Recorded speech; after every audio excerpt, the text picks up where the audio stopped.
This is Fayetteville on a beautiful fall day at the beginning of November, and you're watching SEC football presented by Sonic.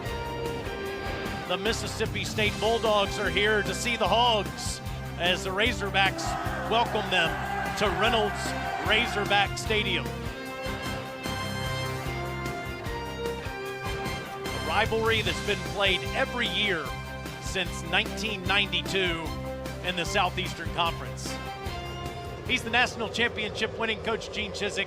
I'm Taylor Zarzour. Tori Petrie's on the field.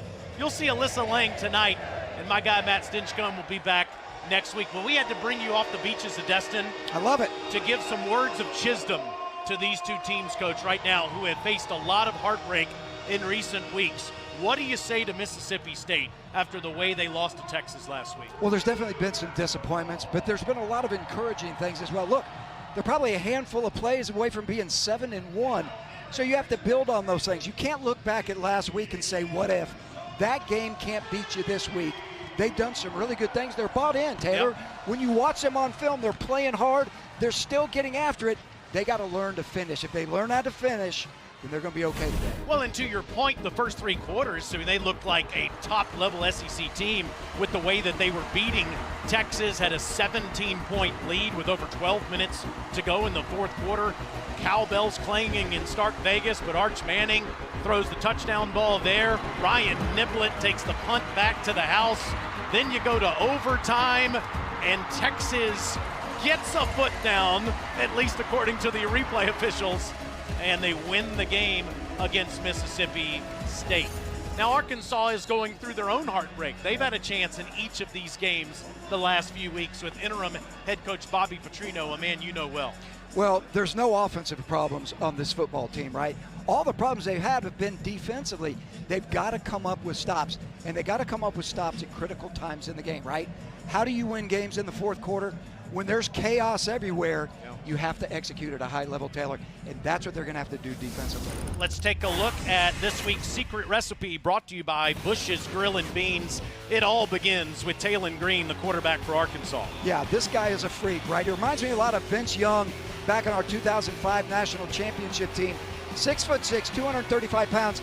Great job as a runner. He can get the ball out. He's got some threats on the perimeter that he can throw the ball to, and watch him run the football. Whether it's a design quarterback run or a quarterback scramble, he is a problem for defenses. The problem for him, though, last week, Coach, was what happened in the fourth quarter against the Auburn Tigers. 4 turnovers for Arkansas, including 3 interceptions in the fourth quarter last week. Each team does have more availability, though, to their disposal this week. For more on that, we go to the field and say hello to Tori Petrie. Yeah, Taylor, the Mississippi State Bulldogs are getting running back Fluff Bothwell back on the field today. We haven't seen him since week 6 when he was carted off against Texas A&M, and now he is back on the field. Head coach Jeff Lebby said he looks worlds better than he did last week in warm-up, so he is good to go. Meanwhile, Arkansas is getting one of their best defenders back in Cam Ball. He missed last week after a freak situation in practice the week prior, but he's healthy today. And defensive linemate Quincy Rhodes Jr. told us that is going to be a huge help for their efforts to stop Bothwell and that Bulldogs run game. Jeff Lebby looking for his first SEC win. I'll tell you something that's interesting that just happened. Arkansas won the toss and elected to receive. Mississippi State has gotten the football first in 24 of the last 25 games, so they'll be on defense against Bobby Petrino, the play caller, offensive coordinator, and interim head coach for the Hogs. The 36th meeting between these two teams. They played every year since 1992. That streak will end this year. They do not play next year. They'll be facing each other in Starkville again in 2 seasons. Arkansas leads the series 19-15 to 1.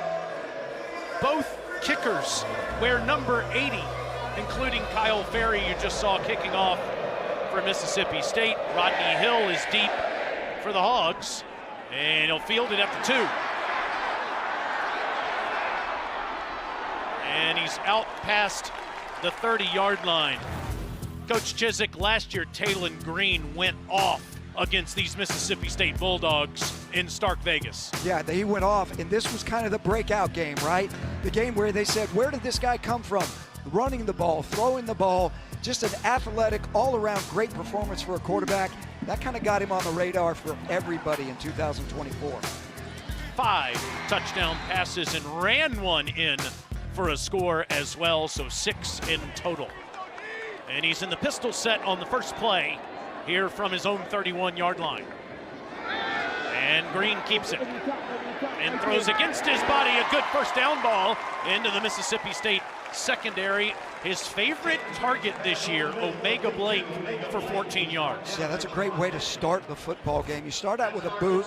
You get a nice over route by Omega Blake, who, by the way, is one of his favorite targets on this football team. Great way to open the game.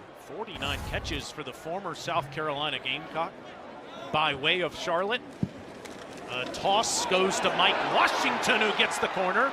And Washington trucks state defenders near another first down. It is one, in fact. Isaac Smith on the tackle. There is an offensive lineman down for Arkansas, and this is big news, guys. Emarian Harris at right tackle is not playing today. This is his backup, Shaq McCroy, that is down on the field for Bobby Petrino's offense. Coach, also a backup center, Cash Courtney, is starting for Caden Kittler.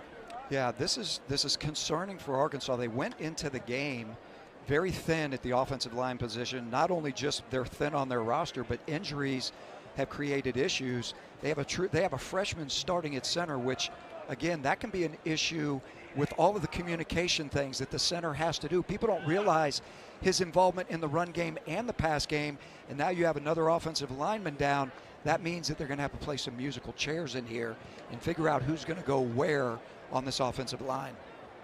McCroy, freshman from Bessemer, Alabama. Started his career at Oregon. Getting the start today, and 2 plays in, has to go over to the bench, and you saw Kavion Broussard come in there and give him a fist bump. He will be out on the field now at right tackle. Bobby Petrino, the interim head coach, taking over for Sam Pittman on September 28th. Of course, was the head coach here for 4 years, and there's Broussard on a 1st and 10 in state territory. Green, plenty of time, but nothing's open as flags come on the field, and Green takes on defenders inside the state 40. Brandon Jennings on the tackle. Yeah, this is a great job. Holding, offense, number 75, 10-yard penalty, first down. This is a great job of coverage, right? They had everything plastered in the back end. They went with a 3 or 4 man rush, kind of spying the quarterback. You can tell that's going to be their plan early so that Taylor Green doesn't beat them with their feet on these quarterback scrambles. Coach Broussard committing a penalty on his first play. And now 1st and 20 back on the Razorback side of the field.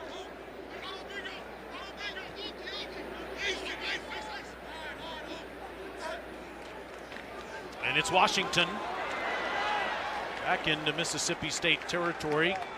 Gets most of that yardage back, 8 yards in fact. Darion Gillette played so well against Texas last week on the tackle. Yeah, and you look at Mike Washington.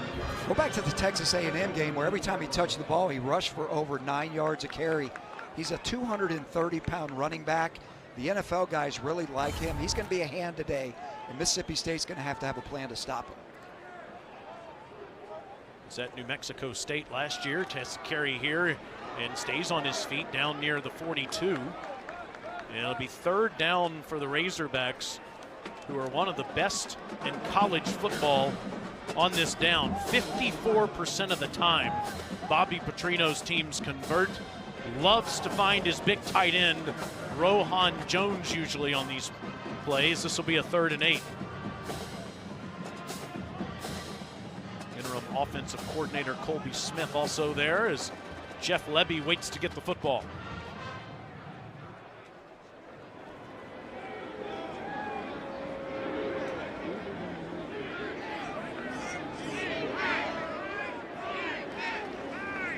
On the option play, Green is bottled up, nowhere to run into the interior of that Mississippi State defense. Red Hibbler forces 4th down.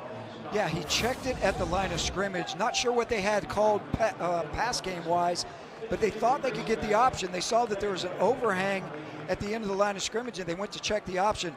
Mississippi State, great job staying in their gaps and playing football with great fundamentals. It was that penalty, coach, that backed up Arkansas, and now Devin Bale comes onto the field to try to pin Mississippi State deep. No backspin, touchback, and Mississippi State will start at the 20, trying to win an SEC game for the first time in 2 years.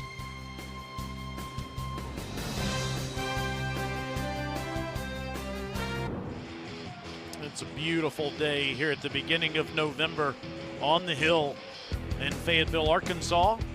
The Razorbacks would love to see a win here at home. Won their first 2, dropped their last 6.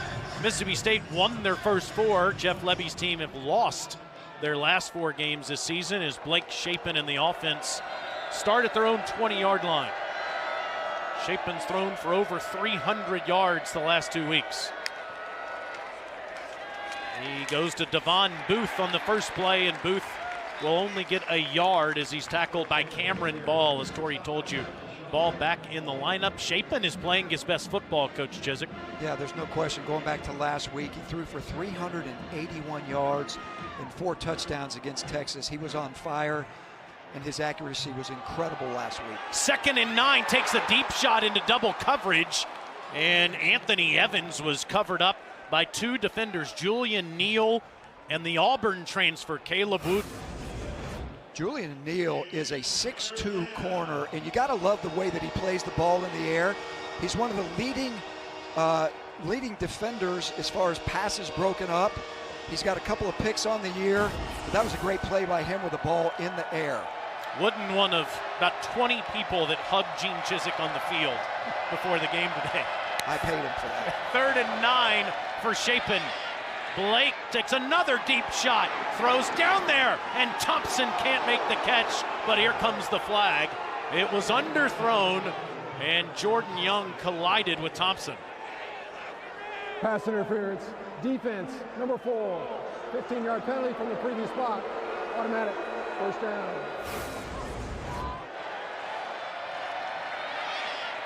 Yeah, as you can see it, they just did a switch release, and then Thompson took off. He's got track speed, and Young didn't have any choice. He's thinking he's beat by 3 yards, so he gets a PI right now because he doesn't look back for the football. And Fluff Bothwell is in the game for Mississippi State for the first time in several weeks. State fans love to see that. They fake to him and throw a short ball that's incomplete, intended for Aiden Williams, but Williams dropped it. He did have Julian Neal on him. There's Bothwell, the sophomore from Oneonta, Alabama, and transferred from South Alabama, was sensational until that ankle injury, coach, against Texas A&M. Yeah, he's a physical back, and combined with Booth, it's a good 1-2 punch in their run game. On 2nd and 10, it's Shapen keeping and diving ahead and setting up another 3rd and 8. Bradley Shaw was right there with him. Yeah, that was a great job defending the quarterback run game. Everybody stayed at home. Everybody played with great leverage and getting Mississippi State into a 3rd down situation.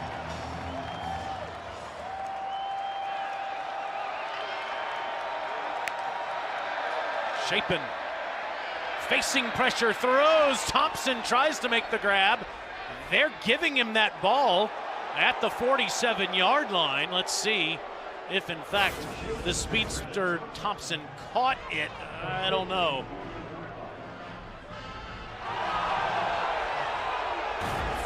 They're trying to go quickly, and officials will stop the game. Ruling on the field is a completed catch. That play is under further review. Brian Brown, today's replay official, will take a look at this, coach. At least at first glance, it looked like that ball skipped in there. Yeah. It's going to be interesting what they see on the review. If you look at this close right now, obviously you're trying to see if that ball actually hit the turf. It looks like it's close. It looks like it hit the turf, but his hand was underneath it. So that's going to be a close call. Thompson, known for his track star speed, was at Texas, then at OU, and now at Mississippi State. On these judgment calls, Coach, it seems like the call on the field is what's most important. But then again, Mississippi State fans are saying, now hold on, last week they called an incompletion on a touchdown in overtime that was overruled. It's got to be clear, right? When they look at the review, it's got to be indisputable evidence to overturn the call. And if it's not, they're going to go with the ruling on the field.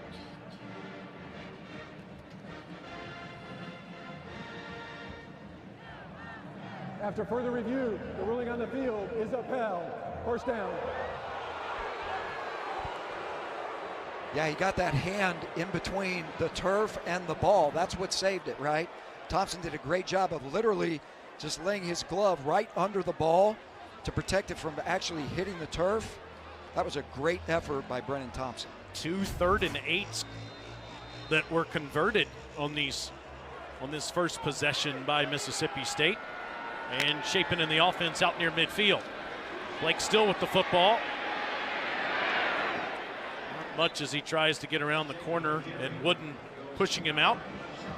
Caleb, the Auburn transfer that had a big game last week, career high 10 tackles against Auburn in that loss.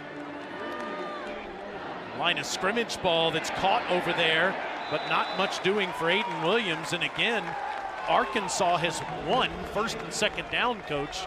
Just can't get off the field on these 3rd and longs. Well, I'm really impressed with Arkansas's defense on the perimeter right now. They've tried to get Blaken on the perimeter with a run and a pass. Now they try to throw a spot screen out there.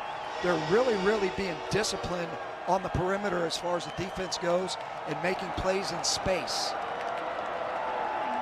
Chapin on 3rd and 10, facing pressure, throws, and Traore makes the catch, but short of the first down. Now let's see if this is 4-down territory for Jeff Lebby. He loves to go for these when he's just past midfield. There's Chris Wilson, the interim defensive coordinator. This is a 4th and 6. Coach Lebby's team is 9 of 16 on 4th down this year.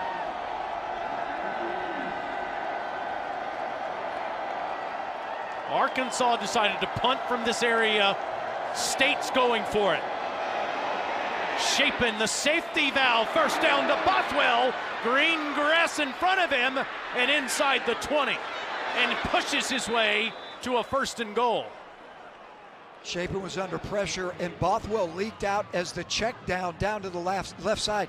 Nobody covered him. It was green grass once he caught the ball.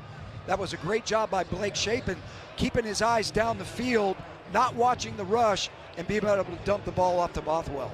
39 yards to Fluff in his first game back in almost a month. And the Bulldogs have 1st and goal inside the 9. High snap, Bothwell takes it. Doesn't get much. Tackled by Jeffrard. It'll be 2nd and goal. Coach Bothwell over 400 yards rushing, averaging 5.5 as he goes out of the game. That looked like a gruesome ankle injury in College Station, but it was just a sprain. Back in the game the first time in weeks, but he's out here as Booth comes in on a 2nd and goal.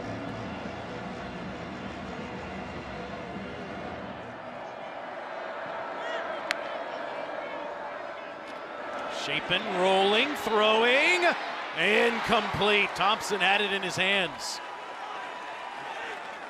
That was just an overthrown pass. That was a really good call down here. It was actually a double move off a sprint out. He sprinted to his right. Thompson went like it was going to run an outcut. Boom, then he turned it up, and he just overthrew him just a hair. Well, that would have been a touchdown.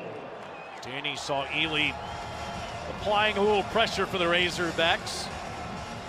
State's converted 2 3rd downs and a 4th down, and this is the 12th play of the drive on a 3rd and goal. Chapin, again the safety valve, and beating him to the corner for the touchdown is Devon Booth.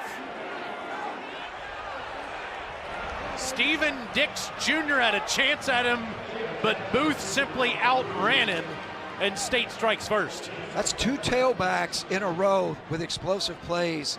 And again, watching the check down, being aware of where your check down is. Booth this time leaked out to the right, got a one-on-one out in open space, and was able to do the rest. Again, open space, those are hard tackles for those linebackers to make. Kyle Ferry with the extra point. State outscoring opponents 79-19 in the first quarter. That's not been the problem. Can they do it for 60 minutes? The Bulldogs are on the board in Fayetteville.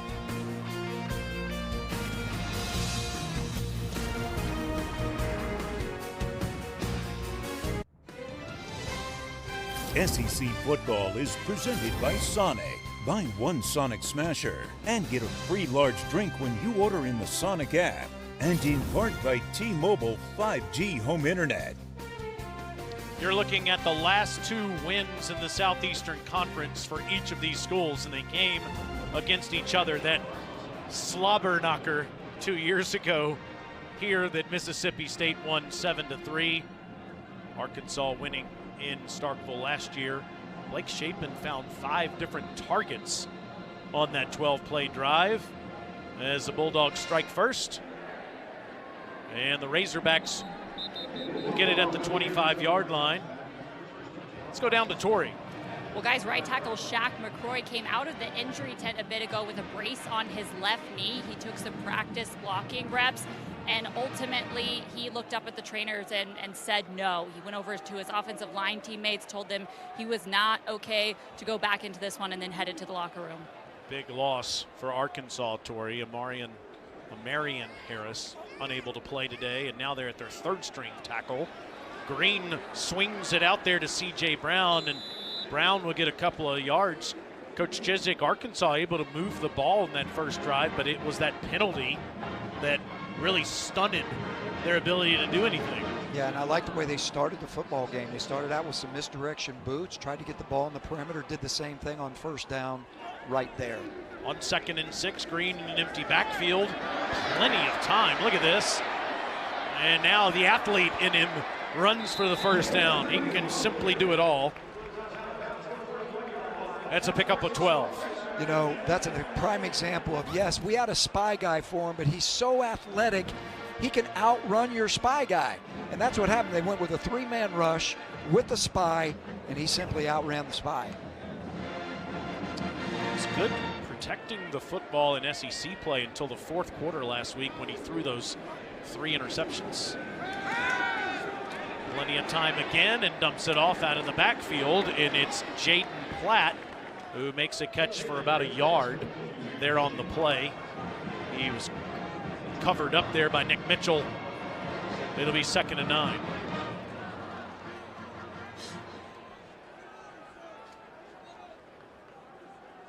Green has completed 12 balls to each tight end, Platt and Jones this year. As you see Coleman Hutzler, the defensive coordinator at Mississippi State, whose side of the ball has improved in every way from last year to this year. Braylon Russell with his first action, and he's tackled quickly. Russell had 175 yards against the Bulldogs last year in that big win in Starkville. It'll be 3rd down. Yeah, that's a good look by Mississippi State's defense. They start out in a 3-safety look. You don't know who they're dropping down to be able to fit the run, and the middle safety comes down and makes the tackle. Again, that's a problem for offenses, trying to recognize who you have to block for the run fit. Isaac Smith, tackling machine last year on the stop. On 3rd and 9, Green faces pressure, and he's going down back inside the 35. It's Nick Mitchell.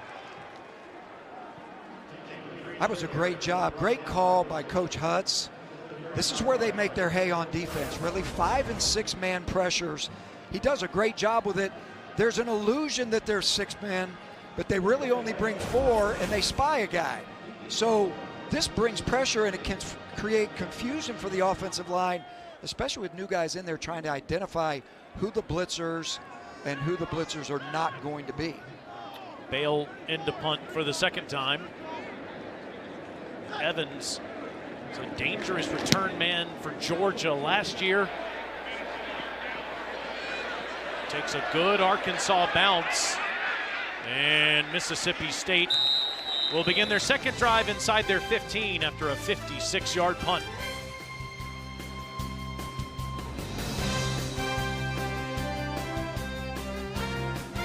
His first sack of the game goes to Mississippi State's Nick Mitchell. Yeah, I love what they did here. If you watch Nick Mitchell, he's actually man-to-man on the tailback, Braylon Russell. But it's what we call a green dog. If he blocks, then he's going to rush. Watch it unfold. Here he goes. He's going to block the edge. He just adds on the sack, and he gets a great job on a negative play, and that's what it's going to take to be able to get him on the ground. Coleman Hutzler loves it. His offense back on the field, and Fluff Bothwell is bottled up, losing yardage. Razorbacks have been very good on the perimeter so far in this game. Quincy Rhodes and also Bradley Shaw following Bothwell there for a loss. They have been impressive on the perimeter. Everybody's staying at home. Everybody's being disciplined and doing their jobs to stop the outside perimeter game. On 2nd and 12, Chapin throwing it over the top. Incomplete.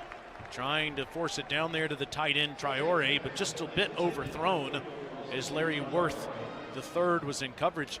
Coach, this is a little unusual because Jeff Levy, the Mississippi State head coach, says it's so important to win first down. He hasn't won one yet, but he's been so good on 3rd and long. Well, he's got another opportunity for a 3rd and long. 3rd down and 12 at this point. Again, watch his go-to guys.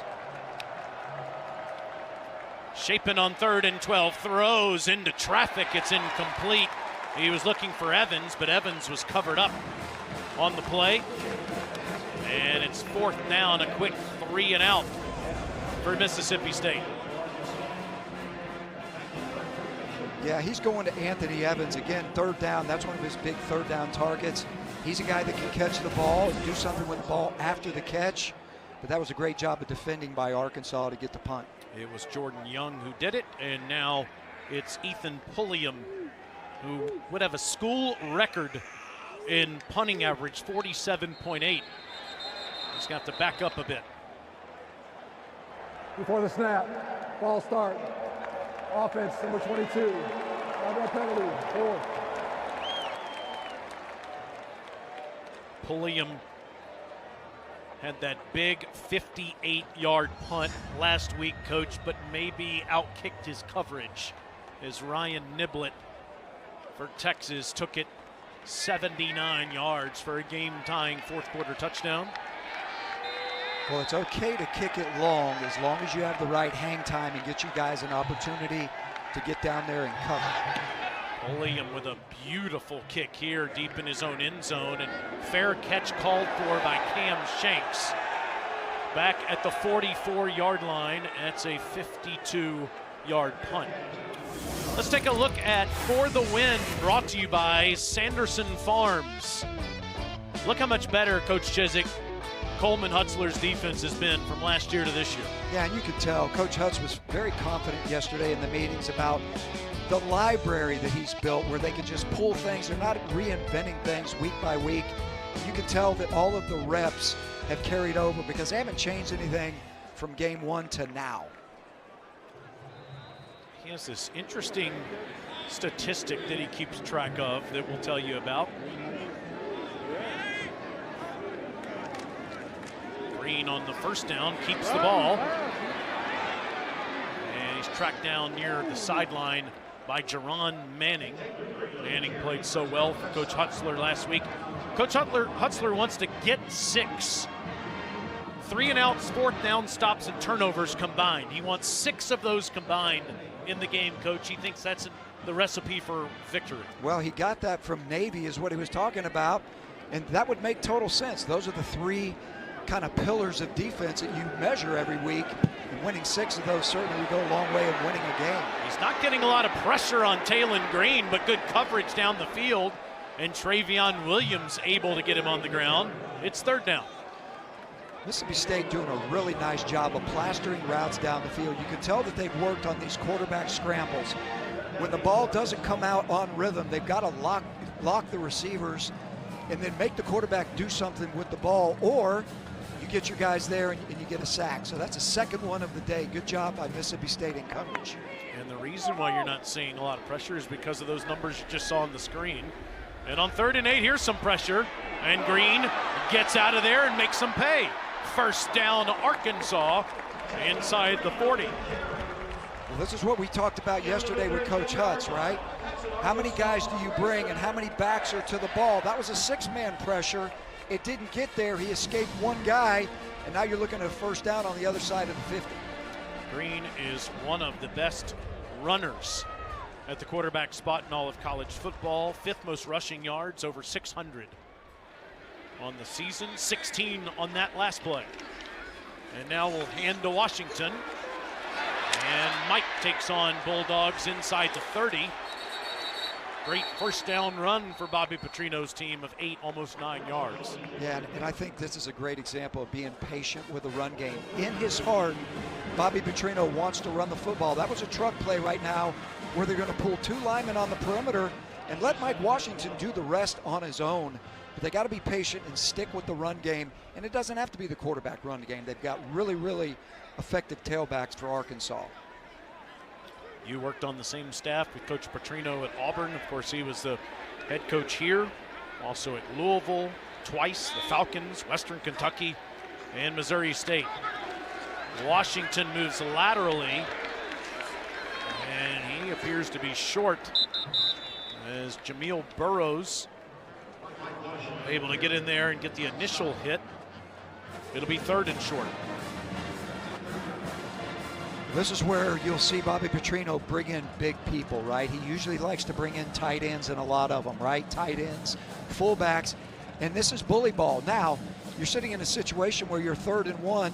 He can actually fake that because this is 4-down territory, so he could play action here, or he could decide to do bully ball and just run the tailback with 2 tight ends in the game. Instead, it's a sweep to a receiver who gets the edge and gets the first down. That's Rohan Jones, the big tight end, who gets the ball in the backfield on the last play of the first quarter. Arkansas will have a fresh set of downs in Mississippi State territory to start the second. Great 3rd down conversion there, Coach. What's working for your offense on this drive? Well, we've been able to run the ball. You know, they're dropping everyone into pass, so they're covering us up. We got to be patient, run the ball, and make some plays with our checkdowns. What's the key to scoring here? You got to drive it in. Thanks, Coach. Driving it in could be via the run, as you saw the play distribution there, Coach. 13 of 16 plays, Arkansas has run the ball either with their quarterback or a tailback. Yeah, Mike Washington is averaging 6.6 yards per carry. They're going to keep giving it to Mike Washington. Like I said, running game is his #1 priority in terms of him calling plays. Green loads up to throw this time, and it's a first down. And inside the 2 are the Razorbacks, as that's Raylan Sharp, 1st and goal, Arkansas. Raylan Sharp had a huge day last week against Auburn with a 58-yard touchdown, but he's one of Taylor Green's go-to guys. And again, that was a great job, him getting open off the play action. And you're going to see more of that today coming off of the run game, which is what Bobby wants to do. He wants to set up all the pass game off of the run game. 22-yard completion. We do have an injury timeout, I do believe, that is on the sideline. It's a Mississippi State player, it appears. Don't have a...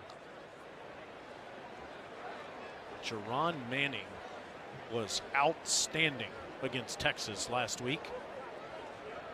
Certainly wouldn't want to lose him if you're Jeff Lebby.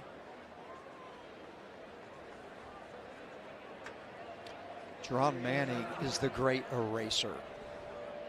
Here's another look at it as we take a timeout, and we'll be right back.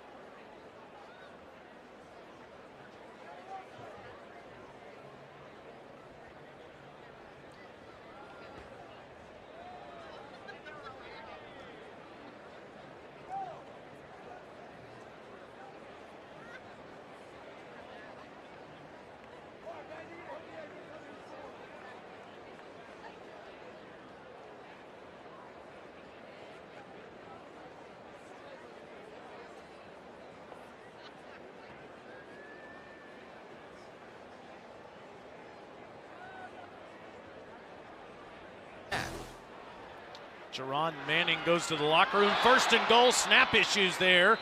And Taylen Green dives on it back at the 3.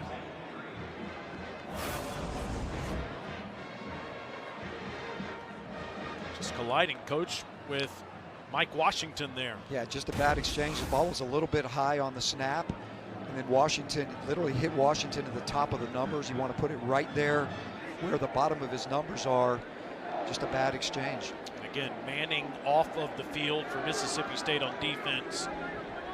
Looked rather wobbly as he was heading to the locker room. On second and goal, Green, easy pitch and catch. Rohan Jones touchdown. Rohan Jones, the tight end, 6'3", 240 pounds, and he's a huge target in the red zone. Coach Petrino talked about him yesterday on getting him the ball more. He's athletic, he's good out in space, but he can also be a blocker. So off these play actions, that's where you can really see him show up. He'll slip a defender and be wide open like he was right there, coming across from the other side of the formation. 9 plays, 56 yards. And Scott Starzik ties it up. Short field after Arkansas's defense pinned State deep. And the Razorbacks make them pay. We're tied up on homecoming on the Hill.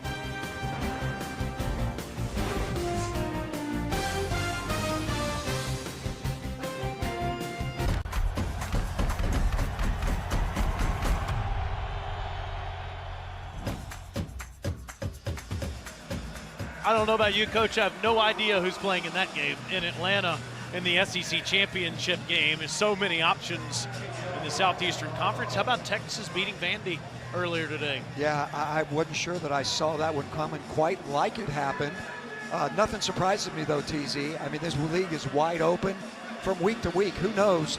But that's what's going to make November so interesting from today on. You don't know what's going to happen. A&M barely got out of here with a win a couple of weeks ago, and they're still undefeated overall. Alabama's undefeated in conference play.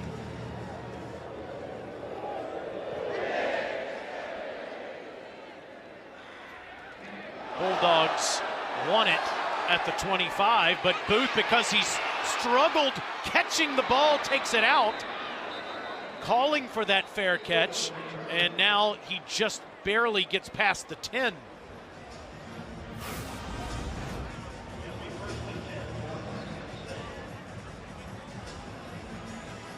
I believe he still could have put a knee on that, Coach, because of where he was when the ball made contact with him, but he wasn't going to risk it. No, he wasn't sure exactly what he could do. He could have done that and taken the knee back there, but he wasn't sure what to do, so he brought it out. In fact, how about this? Because, let's see here, the officials are giving him a fair catch because he called for one and was in the end zone.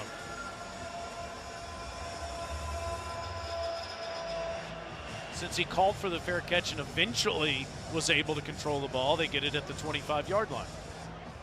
Well, that's a great break for Mississippi State. Starting on the 25 instead of the 12, they'll take it every time. Shaping a toss ahead, and this is Evans. Evans has been so good in space this year, but loses the ball. And Mississippi State dodges a huge bullet there. Caleb Wooden forced the fumble. What a great effort by Traore, coming back to get that ball and recover it, coming from all the way across the field. That's an incredible effort. Sure is, and Mississippi State gets 20 yards out of it. Now Bothwell to the ground, losing yardage. Hit quickly by Bradley Shaw. Mississippi State offensive line going through a number of changes here today. Jimothy Lewis up at left tackle. Javen James going from left tackle to right. And Albert Reese injured this week. Stephen Dix tackles Bothwell, and it'll be third down. And Coach will see if this newly formed offensive line can protect Shapen here on a third down.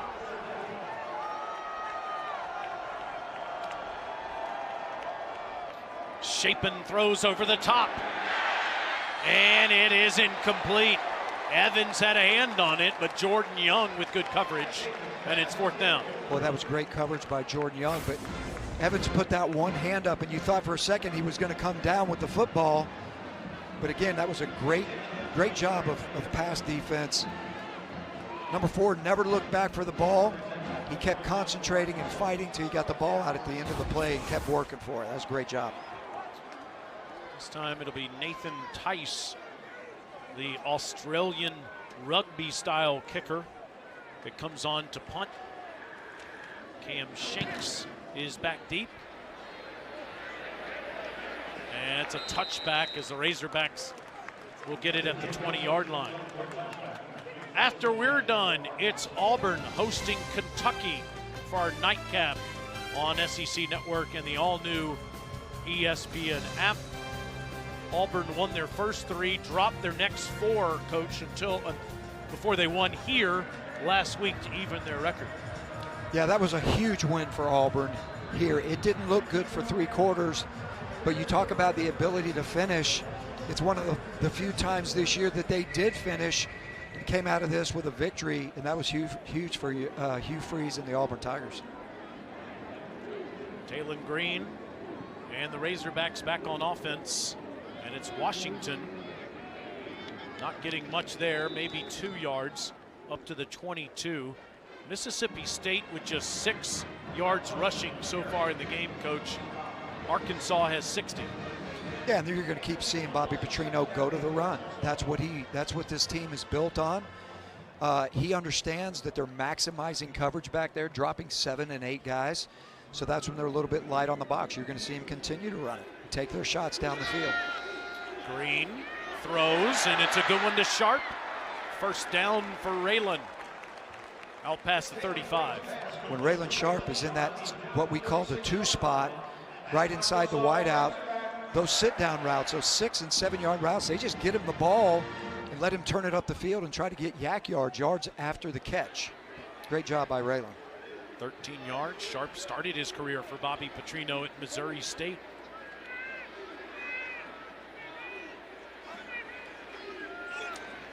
Green in an empty backfield surveys, and it's too far in front of Omega Blake. Let's go down to Torrey. Yeah, guys, Taylen Green had those 3 interceptions last week versus Auburn, but interim head coach Bobby Petrino talked to his quarterback this week and said, hey, part of playing this position is taking the blame when things go wrong, but he has been really happy with how Green responded this week. He said he worked harder in practice and was so accurate all week. He was 6 of 6, Torrey, before his first incompletion there.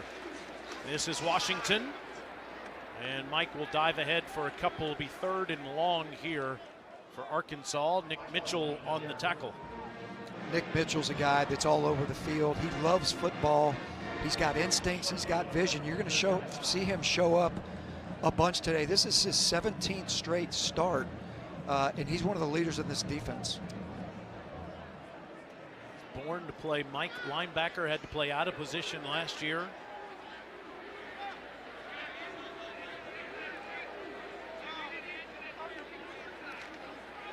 Bulldogs bring pressure here on a 3rd and 9, and on a slant, that's a short ball completed to Blake, but not enough to move the chains. Here's a 4th down as Washington makes the tackle, and at least for now, Taylen Green is staying on the field.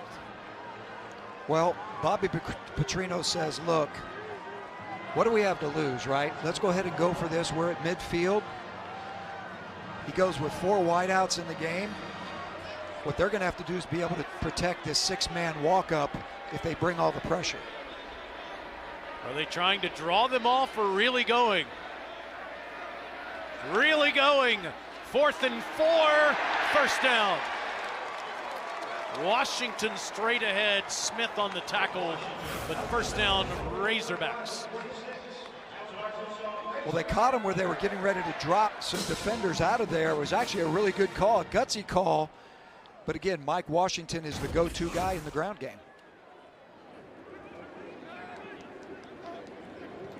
Green, downfield, good ball, first down inside the 30 to Cam Shanks.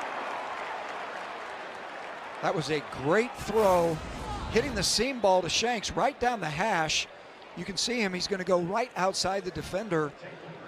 And that was a great job holding onto the ball after the catch. Really great job on the seam ball. Popped it in there, held onto the football. Great job in getting first down. 25 yards on the play as Kelly Jones delivered a big hit there. Shanks, just 5'8", 170 pounds from Prattville, Alabama. That's Chiswick country, by the way. It is Chiswick country, and going back to who made the tackle, Kelly Jones is a 6'4" corner that the NFL guys are licking their chops on. Watch him come out of his third and collapse on this inside route, and he just delivers a blow. But that's a 200-pound guy that's bringing a lot of velocity, but he's a great cover guy. Keep your eye on him. He's fun to watch. They don't even throw at him in practice, Jeff Lebby says. Played a great game against Texas last week. Arkansas driving, though, again in this 7-7 game. And Green drifting back, facing pressure, just has to throw it away. Travion Williams applying that pressure. It's 2nd and 10. That was a great job on coverage down the field. There wasn't a route open. They literally plastered every single route. There was no over route. There was no vertical route.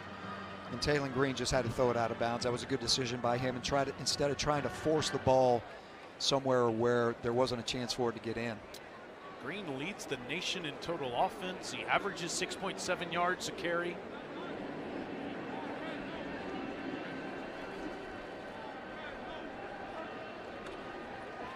Second and 10, it's Washington. And he gets down near the 25-yard line.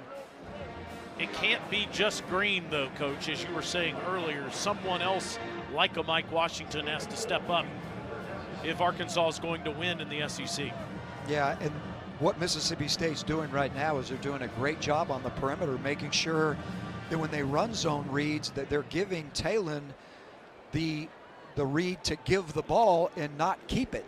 And again, trying to take the ball out of his hands and make sure that they don't have to deal with him on the perimeter. 10th play of the drive. Green out of the backfield to Washington.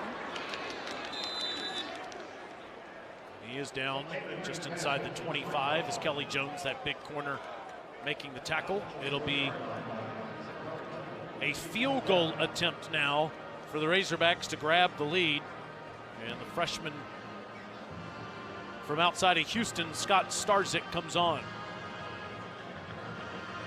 That was a great stop by Mississippi State, playing zone coverage and rallying to the ball, creating this 4th down, making them kick a field goal.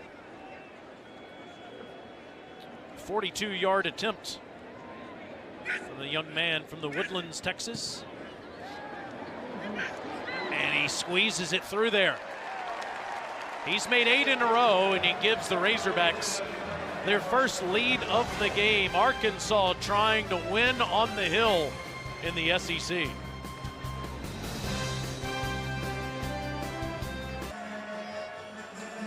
Scott Starzik gives Arkansas a 10-7 lead with his 42-yard field goal as the Razorbacks enjoy homecoming here at the beginning of November. The program has had 6 coaching changes in the last 20 years. So desperate for some stability.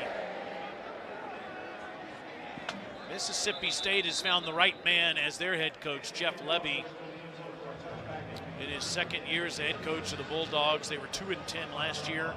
Started the season 4-0, had that big win against Arizona State, but coached the gut-wrenching losses in overtime to Tennessee, on the road in the swamp, and last week to Texas. Yeah, they could be 7-1 at this point, but you know what I like? You can tell that he's building the culture the way he wants to build the culture. And it's never been more important to have that in terms of building that, because it's such a transient sport now. Every year your roster turns over, and trying to build the culture like he's doing, eventually it will equate to wins. He's going to get one today. He's going to have to get the ground game going. And it's not going to happen here. Booth is hit in the backfield by Quincy Rhodes Jr. That's a tackle for loss. Mississippi State has 4 yards rushing on 8 carries. Yeah, and they're going to be able to block these inside guys, right? These negative plays, they can't happen in this offense, and you can't rely on throwing the ball every snap. Well, this will help. Shapen dives ahead and gets out to the 37-yard line and a first down. Well, this is where you're going to see them go fast. And again, this is about the only way they've been able to run the ball all day. The tailback run game has been minimal at best, but they're going to have to get that going, and they're going to have to stay with it. Out route throw to Cam Ball, and ball was down on the ground. Second down. Ball, the big tight end, who goes by the same name as an Arkansas defender, makes the catch here and was down. Caleb Wooden on the tackle. It'll be second and short. It's Booth, and he's losing yardage.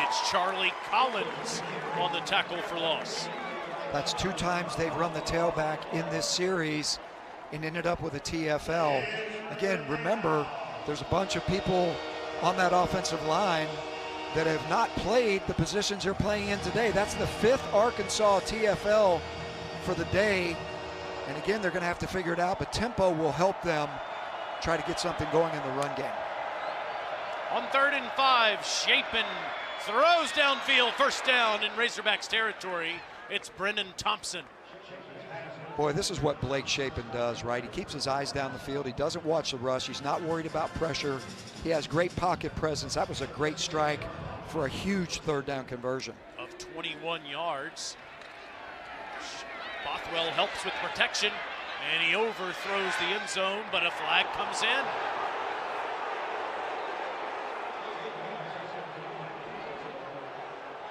Julian Neal, the defender there, and Bobby Petrino doesn't like it.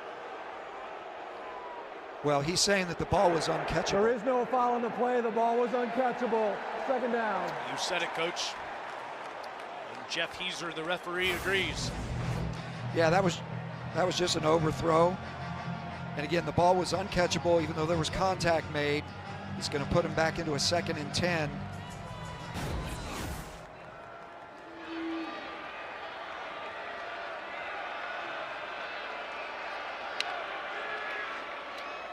Bothwell goes forward inside the 35 down to the 34 where Bradley Shaw makes the tackle. Coach, the Razorbacks rushing defense is the worst in the Southeastern Conference of the 16 teams, giving up over 200 yards rushing in each of the last 5 games, but they have been terrific in the first half today. Well, getting Cam Ball back definitely helps. They're playing great defense today in terms of the run game. Boy, they're just playing gap sound. They're all fitting the run with their linebackers and their safeties really, really well. High snap, Shapen has to go down.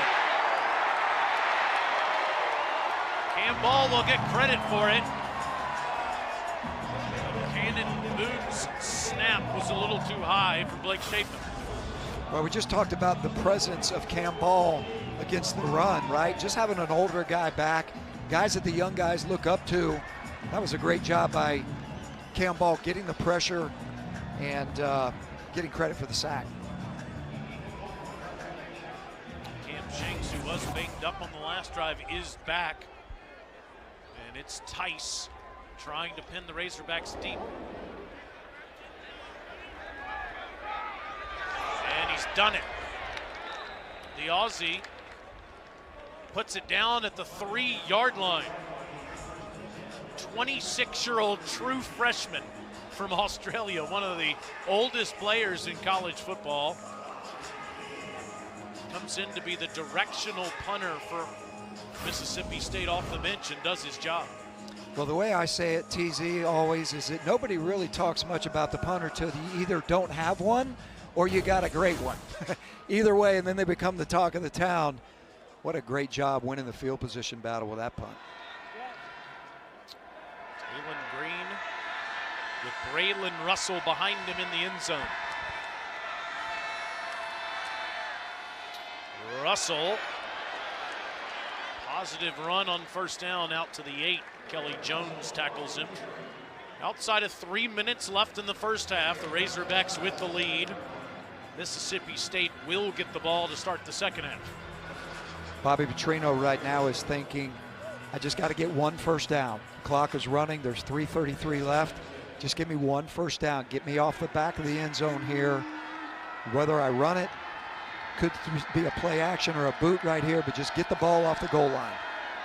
It is a first down run. It's Green that still has the ball, and Green's outside past the 20. Zachary Tillman on the tackle after a 14-yard pickup. That was a great job. It was just really the split zone with the quarterback having the capability to read it and keep it. Again, this is where you have to defend the perimeter against number 10, Taylon Green. Otherwise, you look up and you got first downs and a lot of yardage in the run game with the quarterback.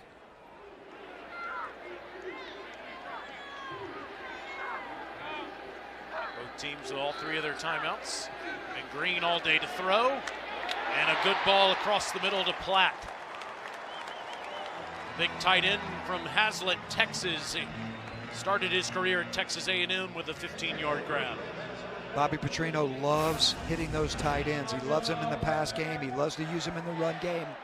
But this is a great strike and a great catch by Platt.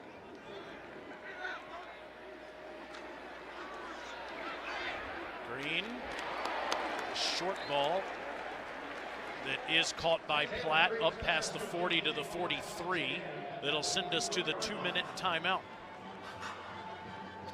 Arkansas trailed 7-0, but they've scored 10 unanswered, and they're on the march with 2 minutes to go in the first half.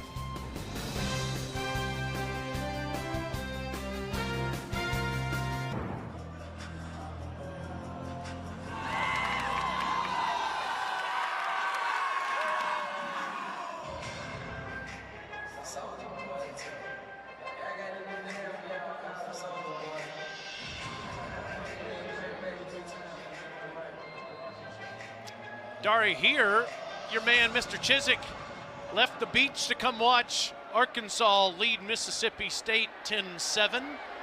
And the Razorbacks have it at the 2-minute timeout near midfield.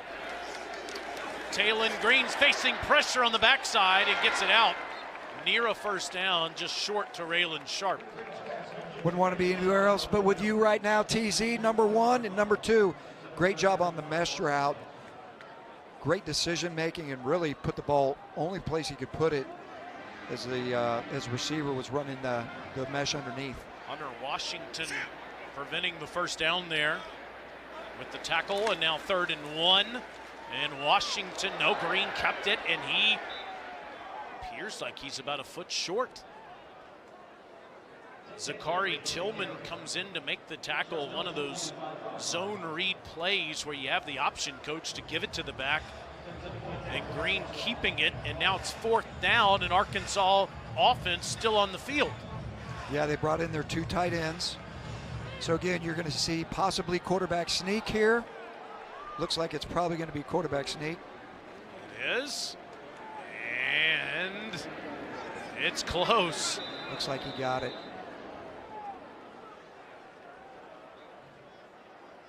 To get over the 46-yard line, and the ball will be spotted there. First down. What a call. 2 times on 4th down on their own side of the field, able to convert. 52 seconds left. So again, they're going to have to be smart. They've got 3 timeouts left. First. Mississippi State and Jeff Lebby will use one of those timeouts. Let's send it down to Tori. Yeah, guys, Jerron Manning headed to the locker room a bit ago and has not been back out on the field. We are told he is doubtful to return with an upper body injury, but they will assess him at the half. That's a big blow. He's so slowly leaving the field right in front of you, Tori, for Jeff Lebby. Coach, I think that Lebby called timeout here because he wanted the officiating crew to take another look at whether or not Taylon Green had enough to get the first down, but evidently the officiating team and the replay officials have seen enough. And now, in fact, the announcement from Jeff Heiser, the referee on the field, says they are going to take a look at it. Yeah, I think this is going to be a hard one to overturn. Again, Taylor, it's going back to the same thing. Is there indisputable evidence to do that? The ball crossed the line to gain on the initial call, which was a first down. I just don't see him being able to turn that over, just to reverse that call. I don't know how quickly this will go, Coach, but you got a number of guys that have been head coaches on Mississippi State's staff. They have Paul Rhodes, they have Mike McIntyre, that have both been head coaches. You, of course, were a head coach when you were working most recently at North Carolina for Mack Brown. Who all is in your ear when you're making these decisions? Well, I think that the guys that you just mentioned with Mike McIntyre and Paul Rhodes, they're not necessarily in the head coach's ear. I think they're more in the defensive coordinators' day-to-day, game planning and things of that nature. I think it's great to be able, sometimes as a coordinator, you can get too much into the weeds and you need just an extra set of eyes to come back and say, hey, look, maybe look at it. After further review, the ruling on the field is upheld for a first down. Please reset the game clock to 53 seconds. The clock will start on my ready. Mississippi State is not charged a timeout. They have 3 remaining. Yeah, there was no way they were going to overturn that call.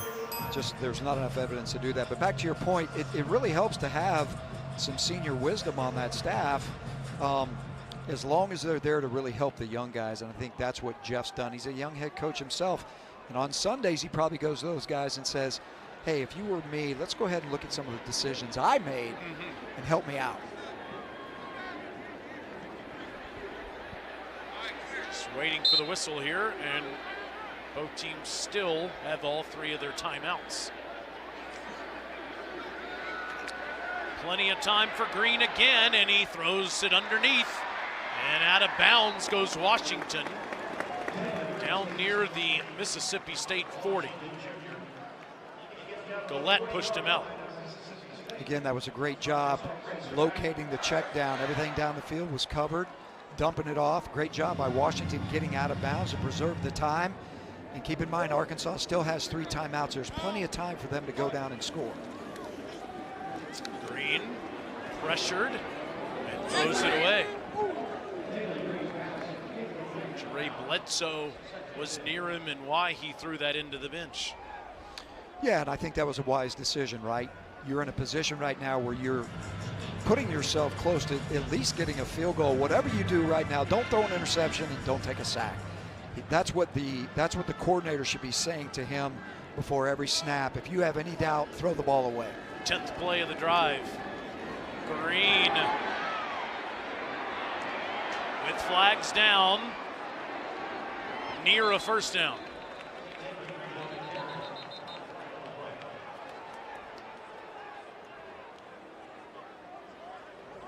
Holding, offense, number 51. 10-yard penalty from the previous spot. Second down. Left tackle Corey Robinson. Yeah, and let me be clear. Not only do you not throw picks or take sacks, you can't have these type of holding penalties, right? This is what kills drives.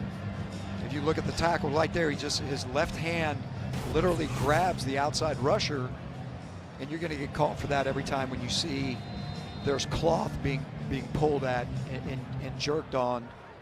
And that's a huge mistake.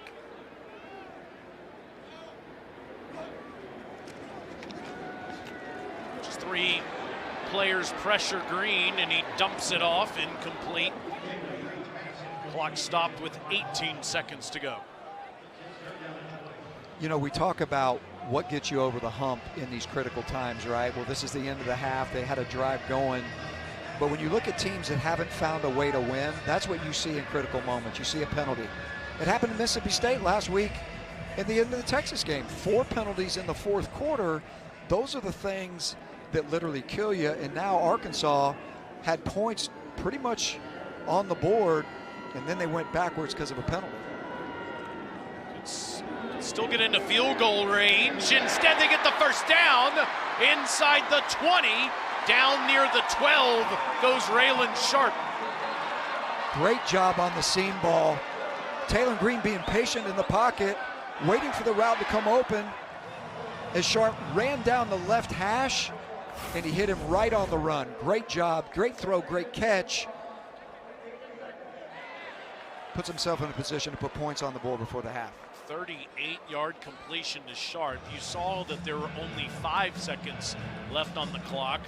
They put 3 more on, so 8 seconds left. And coach, you have 2 timeouts, so the offense can stay on the field before you bring the field goal team out. Yeah, so this is a decision that Bobby's got to make, right? I've got a guaranteed 3 points, at least you hope so. Do I take one more shot to the end zone, right? And if I do that, I got to make sure that my quarterback doesn't scramble, doesn't eat time. It's got to be a bang-bang play so that if something happens, we get tackled, we get down, we call a timeout immediately, and we're able to kick the field goal.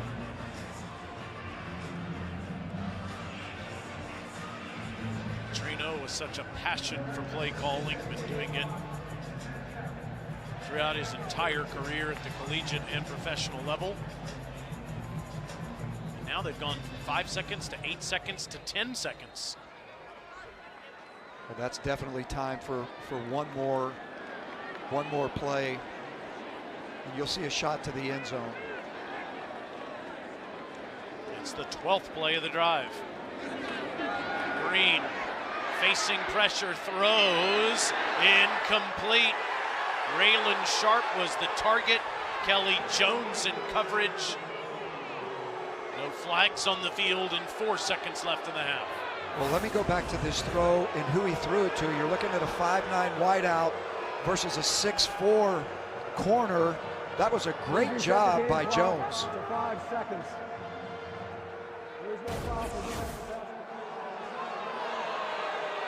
You heard Jeff Easer's voice trailing there. They did not throw a flag because they're saying that Sharp was already out of bounds. It's why the judge took his hat off. And this will be a 30-yard attempt for Starzyk.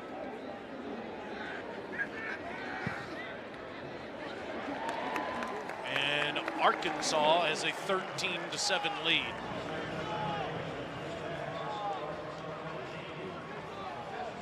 Starzyk is from Golf Country in the Woodlands, Texas. He's playing the power fade on those 2 field goals. Remember, at halftime, you can watch the live performance of the Razorback Marching Band on SEC Network Plus. Start streaming now on the ESPN app. Well, Coach, Arkansas has more than doubled up Mississippi State in total yards in the first half. Well, look at that drive, 13 plays. They started all the way back around their own 10-yard line. 13 plays, 85 yards on a 4-minute time of possession. If you look at the time of possession in this game, you're looking at one team that's literally got 19, almost 20 minutes of possession in Arkansas. Mississippi State is half of that. So Mississippi State's got to have to come out of this locker room and figure out a way to possess the ball and drive the football, and it's going to start with trying to run the ball. Only 12 yards rushing in the first half. And on the last play, Booth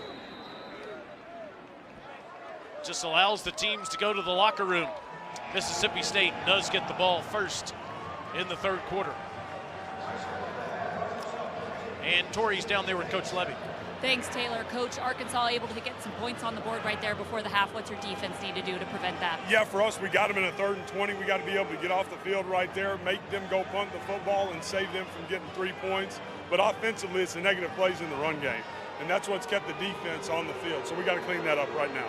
What do you need to improve in that run game in the second half? It is. We got to hat people. We got to get hat on hat and be able to go move people in the run game to give us a chance. Thank you, Coach. Thank you. Thank you both. Coming up, it is the Auto Owners Insurance Halftime Report with our guy, Dari Noko.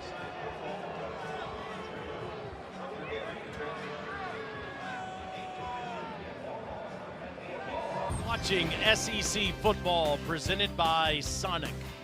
A beautiful November day for homecoming in Fayetteville, Arkansas. And the Razorbacks trying to win their first SEC game since last season when they did it against Mississippi State. Glad to have my man Gene Chizik with me. I'm Taylor Zarzour. Tori Petrie on the field. You'll see her in just a minute.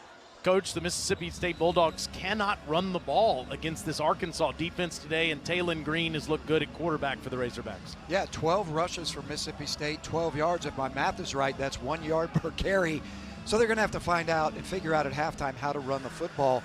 But let's not minimize what Arkansas's defense done. Their run fits have been great. They've been flying to the football. They're playing with energy. They're creating negative plays. And Mississippi State can't convert on third downs consistently either. Yeah, Arkansas's rush defense has not done a good job all year until today, but terrific for the first 30 minutes. Mississippi State went 12 plays, 80 yards, and a touchdown to start the game, but 3 punts and 52 yards since. So they will get the ball first to start the second half. And they'll get it at the 25-yard line. Now let's take a look at Fueling Performance, brought to you by Gatorade. Bulldogs have struggled to get the ground game going today, Coach. Yep, TFLs. Everybody's staying at home. They're taking away the perimeter run game. They're really fitting their gaps well, and they're vertically penetrating on the defensive line, creating negative plays. I think they've done a great job so far in the first half. Interim defensive coordinator there, Chris Wilson.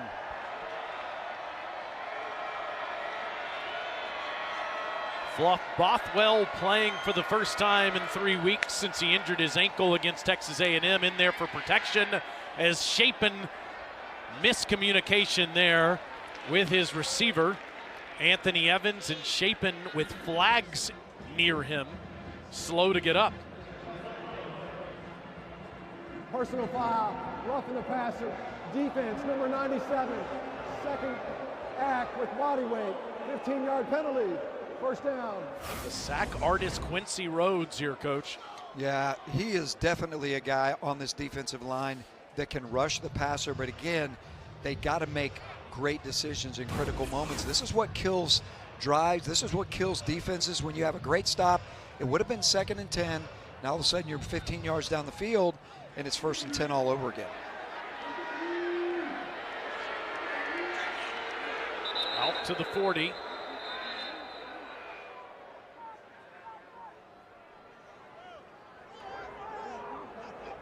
Timeout for a medical stoppage. Player number 2 of the offense needs to go off for 1 play.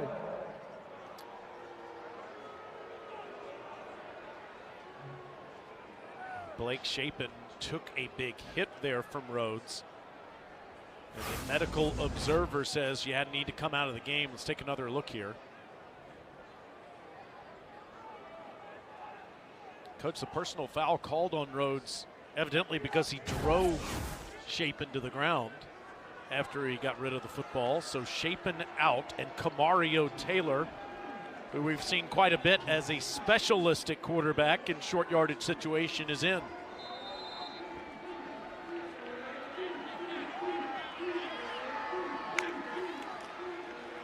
And Taylor keeps the football and gets past the 45. Taylor threw a touchdown pass that was deflected last week in the first quarter and stays in the game. Yeah, he's a big 6'4", 230-pound athlete. He's a freshman. Last week he threw 1 pass, and it was for a touchdown, so that's pretty good success. 7 yards on the first play, running everywhere to get a few yards and a first down on the next.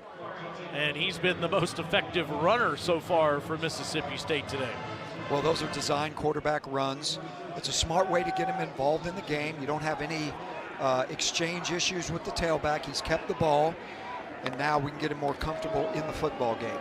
And it's Bothwell that goes forward to the 45-yard line. Blake Shapen is not in the tent. He's just standing over there near the 40-yard line.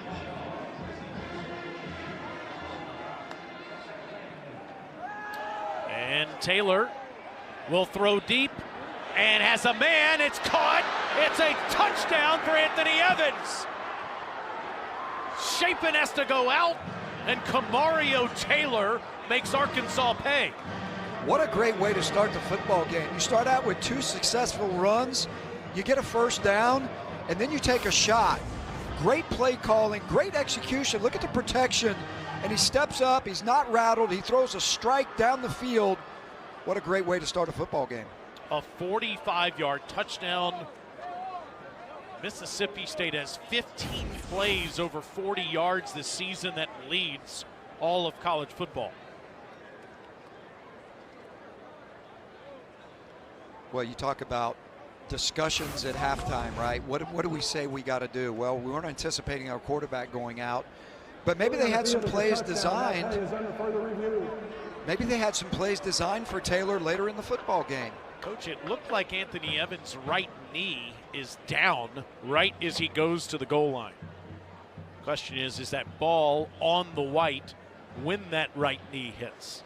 It doesn't look like when the knee hit, the ball was over when you see the other angle. But again, it's going to take irrefutable evidence to get this overturned. If it is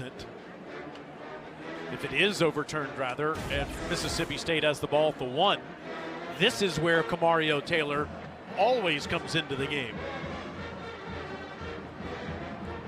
Evans, simply a specialist at Georgia last year as a kick returner and a punt returner. You know, only 13 catches before this season. Now he's number 3 in the league with 47 receptions coming in today's game. But he's great, TZ, with the ball in his hands after the catch. That's what they love about him. You ask him what's the difference between Thompson and Anthony Evans is, they're going to tell you Thompson is a guy that takes the lid off of coverages with his blazing speed, and Anthony Evans, who does have speed, but he's great with the ball in his hands after the catch. 49 catches for Evans.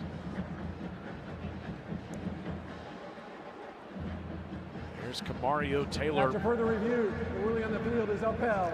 Touchdown. You said it, Coach, not enough evidence.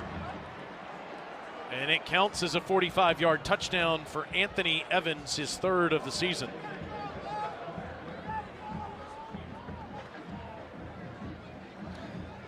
In Jeff Levy's offense, this is what happens, right? It's negative plays. They can be literally stoned for the entire game without gaining any yards at all, and they turn around and a minute and a half later they're in the end zone. That's the big strike capability of this offense.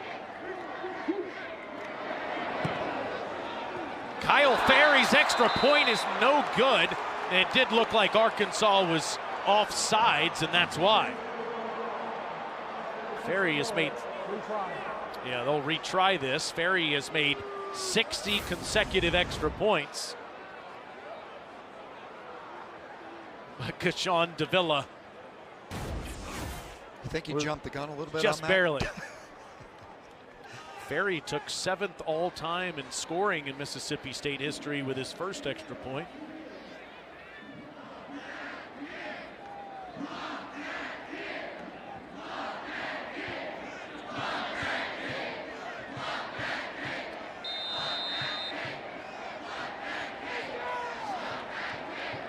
Good crowd here at Reynolds Razorback Stadium that would love to see their Razorbacks win an SEC game. But they'll have to come from behind as Mississippi State reclaims the lead. 14-13 on a 45-yard Anthony Evans touchdown.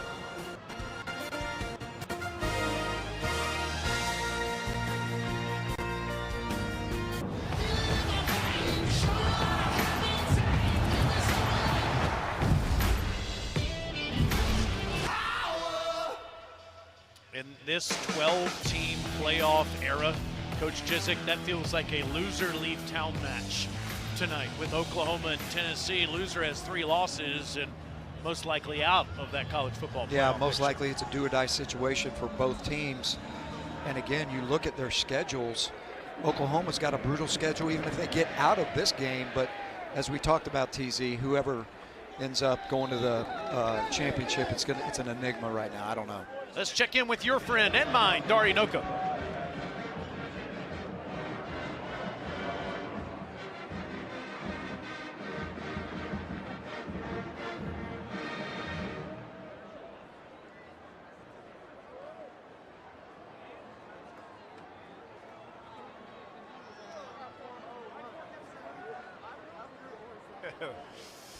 Cocktail party's always fun in Jacksonville or wherever they're going to play it in the future. Especially the 200-year-old Yeah, one. that's a little aggressive. Mike Washington gets free, and that's a first down run past the 35-yard line down to the 38. Bobby Petrino is not going to stop his idea on how to win this game. He starts out putting the back end pistol and just running the stretch play to the boundary and letting Mike Washington do the work after they get hats on everybody's great execution. 13 yards on that carry, 57 for Washington in the game.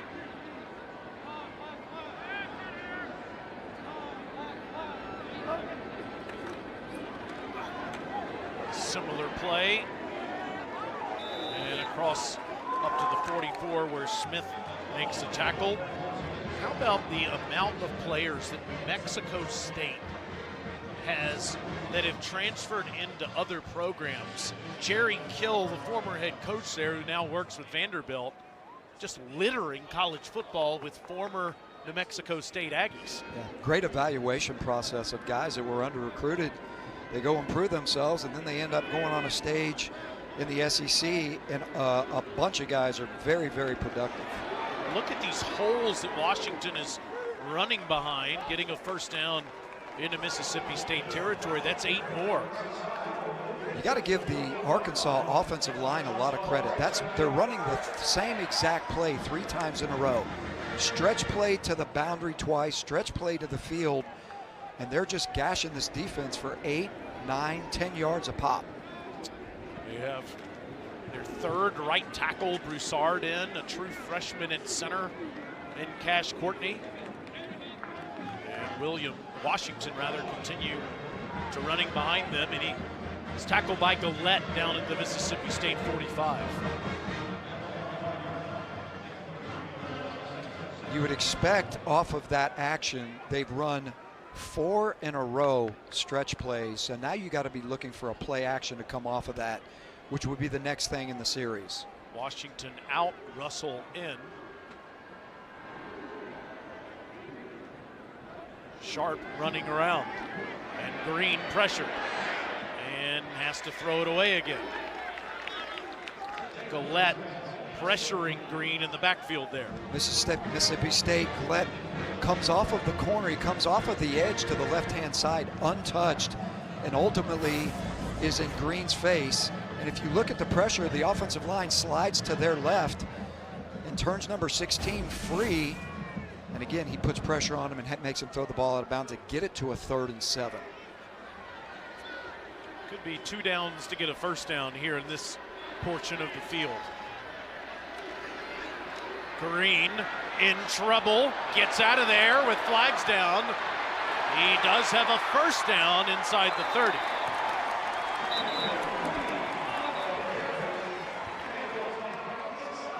I think you're going to get a holding call on Hunter Washington in the secondary of Mississippi State. Holding, defense number 15. 10-yard penalty at the end of the run, first down. That was Javen Williams, I'm sorry.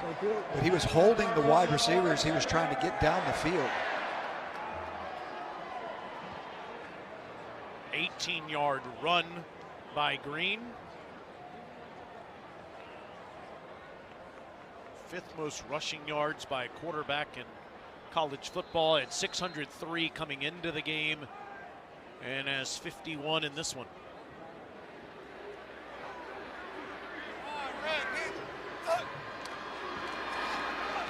Right at the snap, a flag comes in as Green crosses the 10. Offense, 5 players in the backfield, 5-yard penalty, repeat first down. Critical penalty. You're down here driving the football. This has been an incredible drive. Now you're down inside the red zone, and now you have a penalty that creates a situation where you're 1st and 15 and all the momentum is lost. Again, going back to critical penalties at critical times in the football game to thwart drives.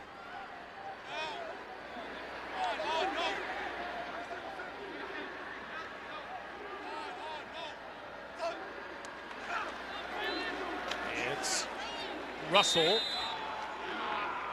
back near the original line of scrimmage where Kelly Jones makes the tackle. Second down. It's Washington who has been the primary back this year. Russell, as a freshman, lit up Mississippi State in Starkville last year. Russell's the kind of back that Petrino likes. He's a 240-pound tailback. Luckily, they went unbalanced, and it was Kelly Jones, a 6'4" corner, that had to tackle him. On 2nd and 12 all day, and Green, it's in there for a first down, or near a first down, I should say. Looks like he's just short C.J. Brown with his first catch. Yeah, that was a busted coverage. C.J. Brown is standing all by himself, out by the numbers. Everything else was covered. If that was a pass that allowed him to hit him somewhere above the belt, that would have walked into the end zone because of a busted coverage.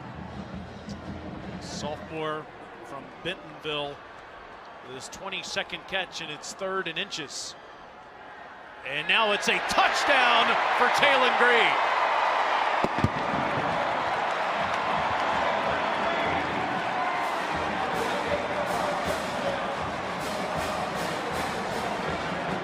As a defensive coordinator, that's what you have to defend when you get down here inside the 10-yard line. It's all of the quarterback run game, especially when you have a guy like Taylon Green. They are going to run the quarterback as you get inside the 10-yard line. That's pretty much every offense in the country, and he walked in there untouched.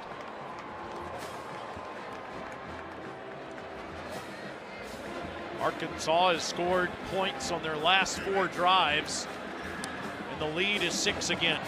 You cannot feign an injury to stop the game these days in college football, but you can when you're celebrating a touchdown. Razorbacks up 6.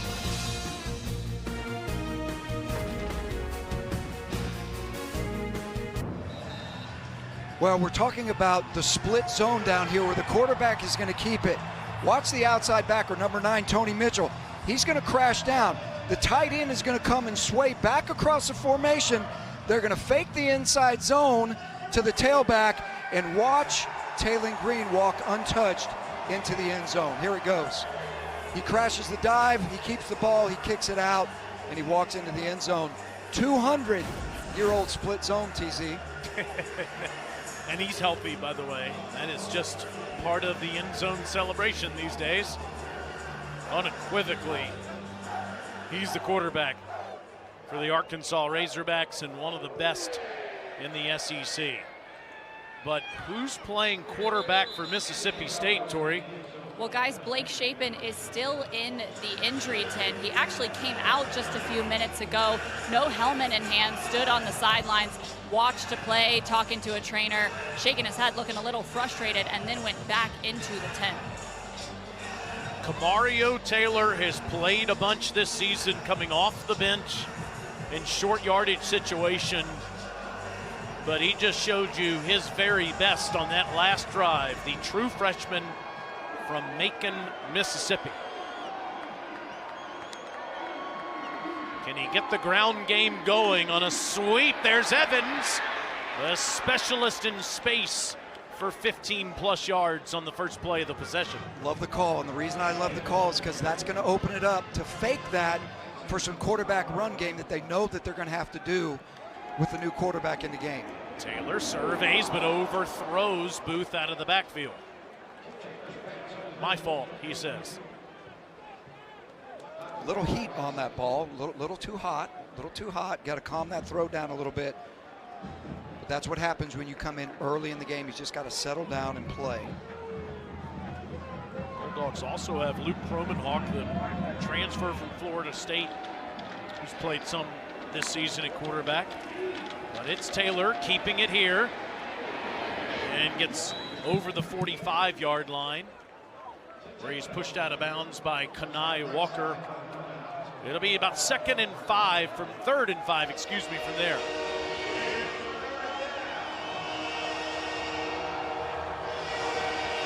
Bulldogs are 3 for 7 on 3rd down, converting all of those on their first drive of the game. And Taylor on a keeper. First down, Bulldogs in Arkansas territory. Love the call. And again, I think you're going to see a little bit different play calling menu with a different quarterback. Kamario Taylor brings a whole different skill set to the game than Blake Shapen. Love that call on third down. Taylor throwing deep, but again overshooting. Seydou Traore and Caleb Wooden had his hands on the ball. Caleb Wooden does a good job overlapping from the half. Goes up, almost picks the football. But again, Kamario's just going to have to settle down. He's throwing the ball, he's releasing it a little bit high at times, put a little bit much on it on the check down. He's just got to just put a little less grease on the ball. On 2nd and 10, it's Bothwell running into his own guys inside the 40. Bradley Shaw on the tackle again. This is the part of the field where both teams seem inclined to go for it on 4th down. Keep in mind the play call here that this is 2-down territory, so runs are not off the table, particularly quarterback runs, because they're thinking this is 2 downs.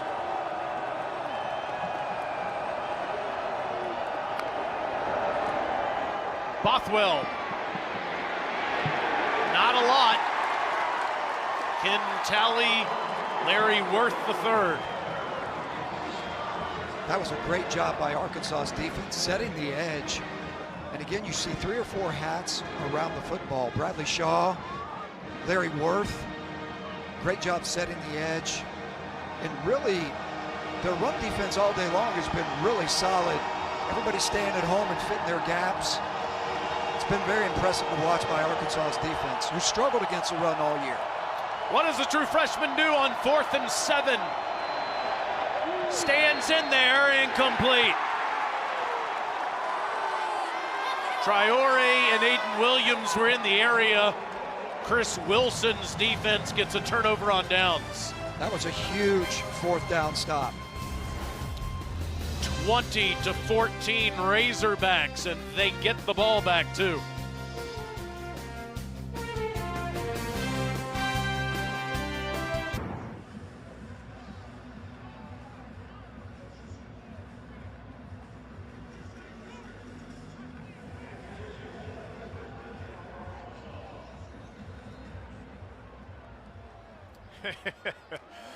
What a game there. Keep us posted on that one. Headed to the final frame. 1-score game here in Fayetteville. There's Blake Shapen out of the tent. Kamario Taylor in the game playing quarterback. Arkansas's on offense though. Razzle dazzle. Raylan Sharp's off to the races inside the 20.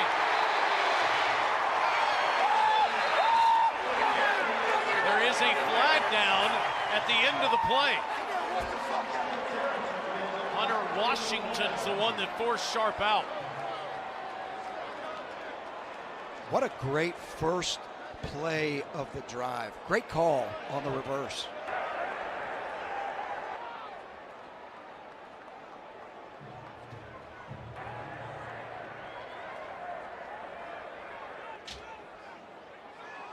He's a little confused, I believe, by the number here. It's a 44-yard run. There is no foul for a late hit out of bounds. The player was contacting the field of play. First down. Hunter Washington did. He hit him before he went out of bounds.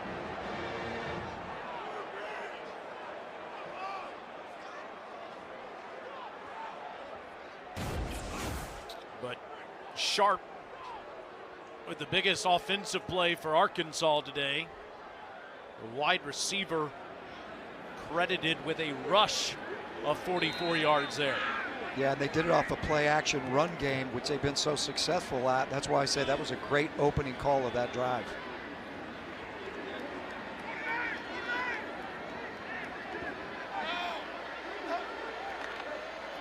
Williams. Easy.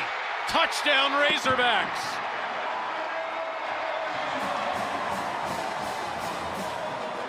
Untouched into the end zone for 20 yards. Yeah, that was the outside zone. Again, one of the lead plays that Arkansas has been running all day long. This time they call it the truck play, where they pulled 2 offensive linemen out there to create extra gaps on the perimeter. And Mike Washington just took it. And Bobby Petrino will keep the offense out there trying to make this a 14-point cushion.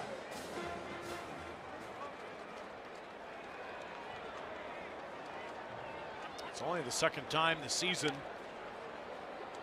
that Arkansas has gone for Dos, go for Dos by Dos Equis here for the 2-point play. And a shovel pass to Rohan Jones.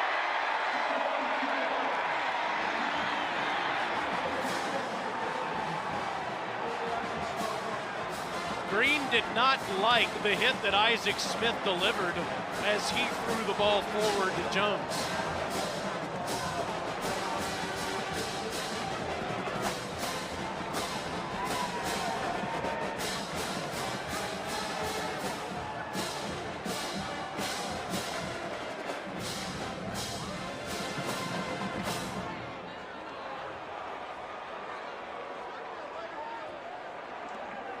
The 2-point try is good. After the play, unsportsmanlike conduct. Kicking team number 3. He came off the bench. It's a 15-yard penalty assessed on the kickoff.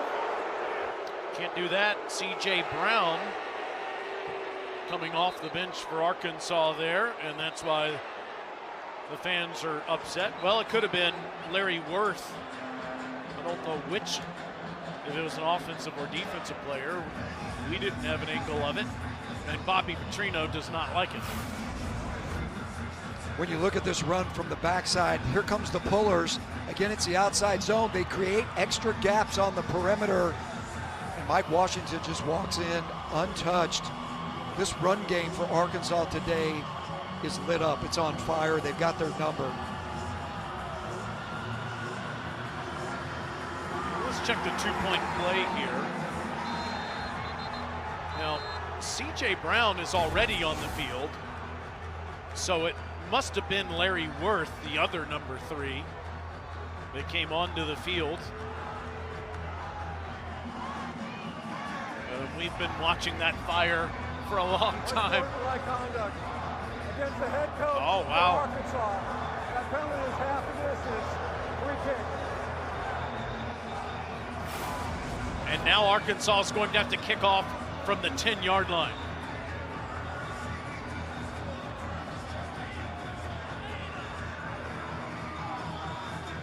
Yeah, I understand, you know, that there's emotions going on down there, but again, you're asking your players to hold their cool in situations when you're in control of a football game, and Bobby's got to do the same thing. He's got to, you know, regardless of what he thinks about the call, he needs to just calm down and move to the next play. Cost his team. They're kicking off from the 10-yard line. Mississippi State has only returned 4 kicks all season. And they'll field this one at the 23. It's Booth. To the 40, pushed out of bounds, and here comes some more yardage. That flag was legit. He was out of bounds and he got the extra push. The play was over. This is getting heated. Both sides are going to have to get their guys under control, both coaches and players. There's no place for this in the game, but that call was legitimate and it was the right call.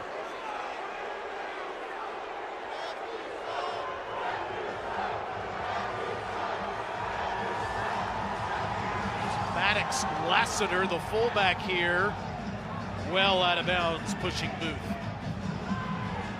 Yeah, you can argue what you want. That was uncalled for by Lassiter. That was the correct call by the officials. After the play was over, personal foul. Unnecessary roughness, kicking team. 15-yard penalty. First down. Let's go down to the field and Torrey. Guys, Blake Shapen has been visibly frustrated down here on the sidelines. Looked like he was trying to talk his way back into this game with trainers. He told them, I feel fine now, but they were not budging. He has continued to stand here on the sideline, but right now, he's tossing the football around. He just picked that football back up after a third trip to the injury tent since he first went out of this game. Five-year player, Tori, for Baylor and for Mississippi State, pleading to come into the game. Meanwhile, Arkansas has committed 40 yards in personal foul penalties, and Mississippi State begins the drive on the Razorbacks 45. And it's Bothwell. That's his best run of the day, pushed out of bounds near a first down by Kana'i Walker. To your point, though, TZ, you're giving an offense like this who has quick strike capability, you're giving them all the field position in the world because of what? Because of penalties. So now they're sitting here 1st and 10 on the 35 because you had to kick off from the 10.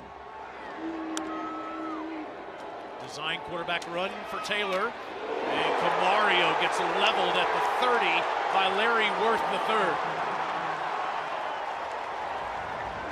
Now that was a strike. Larry Worth brought the funk on that one now. You can hear it from up here. And I wonder if they look at targeting here. Previous play is under further review for Apostle targeting. Well, for our generation, Chiz, that looked like a clean football play, but you have to see if there's an indicator here, if there was attack with forcible contact. Well, this is definitely not a defenseless runner, right? So you got to look if it's crown of the helmet on the attack, right? The launch or crown of the helmet is what you're looking for, and this could very well go down as a targeting call. If you watch him and he finishes, it looks like a great tackle, but when you talk about literally attacking a runner with the crown of your helmet, this looks pretty textbook to me. We were watching him in warm-ups before the game, Coach, and just marveling at his physical size. He's 6'4", 226 pounds. He was a walk-on at Jacksonville State before becoming a first-string scholarship SEC defensive back for Arkansas. Yeah, and he's done a great job this year just in terms of his production. One of the leading tacklers on the team, but is a great presence back there. You know, this Arkansas secondary's got a lot of length, a lot of good-looking big dudes back there, and Worth is one of those guys. He's physical. He covers a lot of ground back there from the safety position. Arkansas is off next week. He would miss the first half of LSU if it is. After further review, personal foul with targeting against the defense, number 3, with the crown, 15-yard penalty, first down, number 3 is disqualified. He'll miss the first half in Baton Rouge in 2 weeks. Well, you hate to see that, right? The kid's out there playing his guts out. It was the textbook crown of the helmet targeting penalty, and you hate to see him, you know, lose next week. That's just tough. I have mixed emotions about targeting and how it's the punitive measures they have to go with it, but that was textbook crown of the helmet. 55 yards of penalty since the 2-point play, and look at this tackle for loss by Quincy Rhodes. He sniffed out Anthony Evans on the sweep, a loss of 5. Just when you need a negative play, right? 1st and 10 from the 15-yard line in the low red. They come out with a jet sweep, which was a good call. That's Quincy Rhodes Sr., Quincy Rhodes Jr.'s best friend and father. On 2nd and 15, Taylor gets out of there. Camario, touchdown.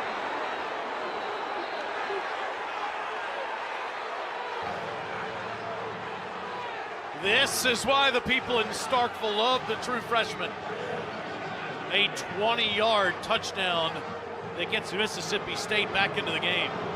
Well, that's what makes college football so interesting, right? Having quarterbacks like this, they're changing the way they're calling the game. This is a different called game offensively than with Blake Shapen in there, and it's a great play calling series.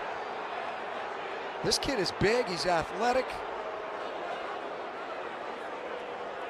That's what happens when a lot of backs are the ball. When you drop back pass and you don't have the right pass rush lanes and the integrity of those lanes.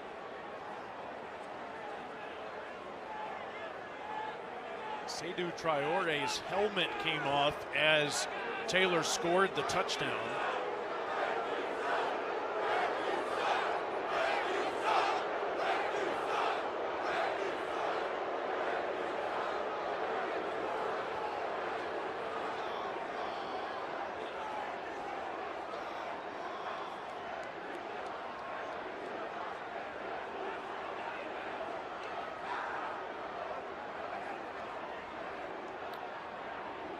Arkansas is a season high in penalties and yardage as this long conversation continues.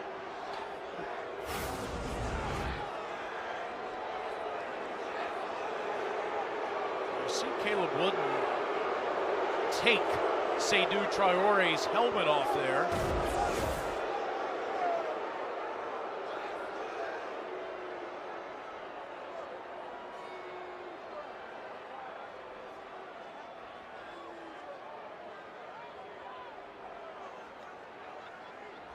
At some point, a decision needs to be made.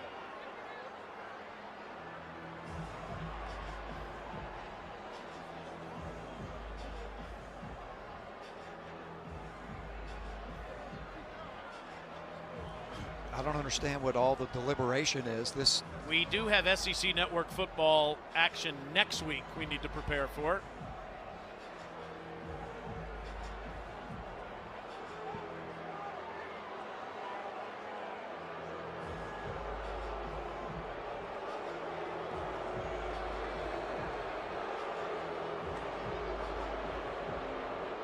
I'm not sure what they're reviewing, to be honest with you. I don't understand what would take so long about this. It either happened or it didn't happen.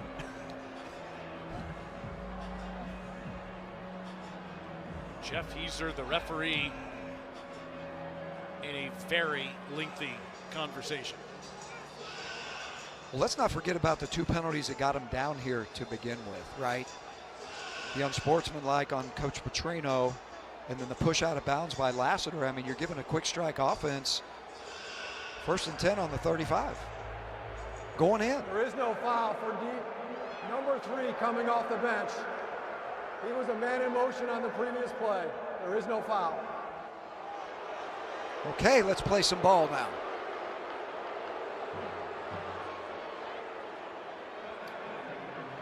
And after all of that, here is Kyle Ferry to make it a 7-point game.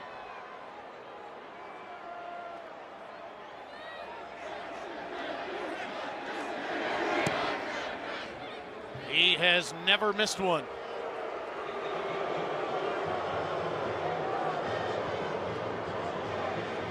Kamario Taylor has come off of the bench, thrown a 45-yard touchdown pass, and now run one in from 20 yards out.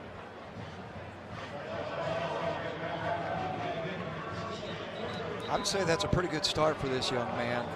It's a confidence builder for sure. Now, throwing the football down the field, he just needs to take a little bit of heat off of the ball, gain a little more confidence in the pass game. Obviously, the first pass he threw was a touchdown. Noxubee County High School in Macon, Mississippi, to Mississippi State in Starkville.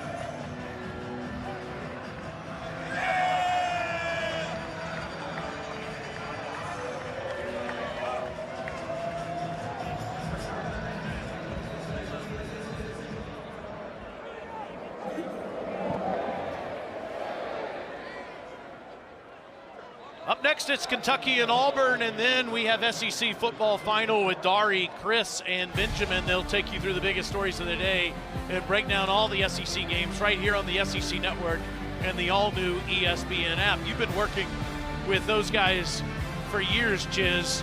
How are the nerves between Watson and Doring as they're watching Georgia and Florida? It's pretty tense right now. I'm not sure there's going to be a lot of good fellowship for dinner here coming up. Gators up 3 with the ball in the 4th quarter on the Dogs over on ABC. And here The Hogs are up 7 on State.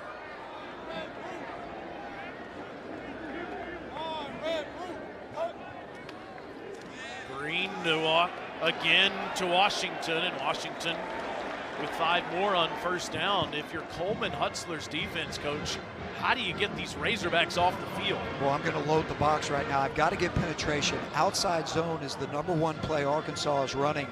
How do you defeat that? You shoot a linebacker through a gap. You get some penetration with the defensive line. You stack 8 guys up there, but you have to go into this saying, they can't beat me with the run game. It's Green to throw. Pressure picked up. Hit as he throws, though. And incomplete with a flag coming down at the end of the play. It looked like Brandon Jennings might have gotten a piece of Green there. That was kind of the vertical penetration that I was talking about to stop the run. Now, it ended up being a pass, but you could see some penetration up there through those A gaps early on the down. An eligible player downfield, offense number 53. That penalty's declined. 3rd down. It's interesting there, instead of taking the penalty, coach, it's 3rd and 5.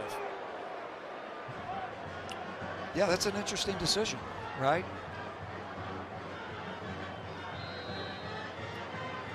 Obviously, if you take the penalty, you give them another down. With Taylon Green, you never know exactly how that's going to unfold, but now at least you have them in a pass, what is seemingly a passing situation, where it looks like they're going to pull everybody out and go with a 4-man rush. And it's an easy first down ball to Raylan Sharp. Needed 5, he got 7. Well, Mississippi State showed 6 people up there, and on the snap they bailed, playing 3 deep, which just leaves the outside perimeter throws, easy access throws, and that was an easy throw and catch for Taylon Green. Sharp has come up big today. Also had a long run to set up an Arkansas touchdown.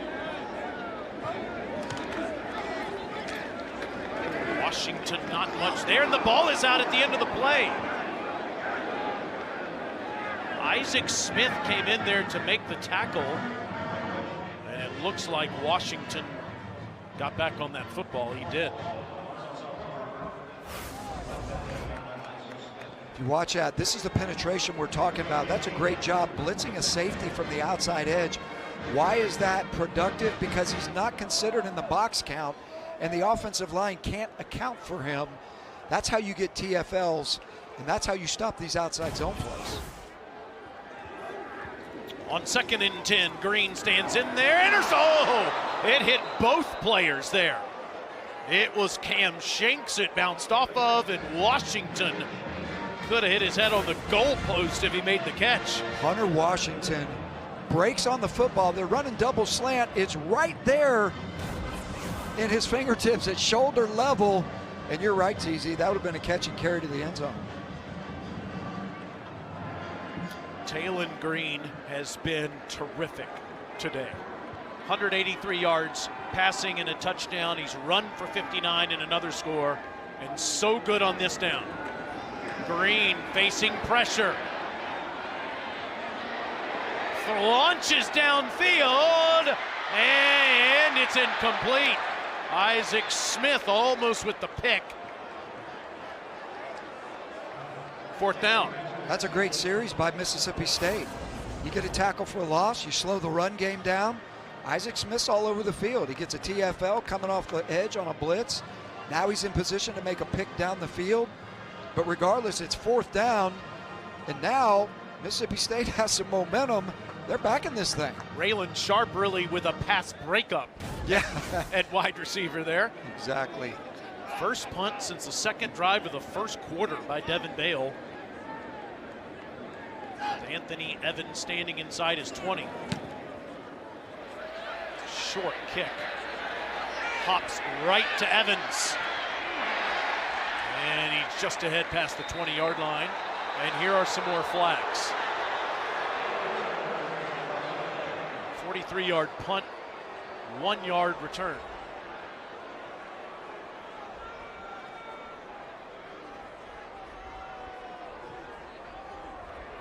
Personal foul, face mask, kicking team, 15-yard penalty, 1st down. It's 11 penalties for 126 yards on Arkansas. They have imploded with penalties in the last 10 minutes of this football game. And Blake Shapen is back into the game. Kamario Taylor led Mississippi State to touchdowns in 2 of his 3 series. But Shapen back out there, down a touchdown. This surprises me a little bit, to be honest with you. I mean, the success that Kamario Taylor's had. I mean, is Blake Shapen's still a little beat up? He's going to throw, and it's deflected off of Evans, intercepted by Jordan Young. Evans should have had that one, and Young makes him pay. Well, the old saying goes, tip balls are the defensive balls, right? Any tip ball coming off a wideout's fingertips, that's advantage defense. And again, that was a great job just by everybody having awareness of where the ball is. There's your tip drill that you work in practice all the time. Senior from Tampa, Florida, started his career with the Gators, then went to Cincinnati, and now his first interception as a Razorback. Yeah, that was a catchable ball, to your point, TZ, right? It's a little bit high, but that's a catchable ball. That's what the wideouts get paid to do. But that was a great job by Jordan Young, having the awareness to get it off the tip ball. First turnover of the game. And Arkansas has a short field. And it's the big back, Braylon Russell, trucking his way down near the 35. Well, I can tell you the game plan right now is to run the football consistently. Petrino's on the other side of the 50s, I'd say on the other side of the 40. He's got the big back in there. He's 238 pounds, and they're going to run the football. Gators up 3 on the Dogs. Hogs up 7 on State. Getting late in both.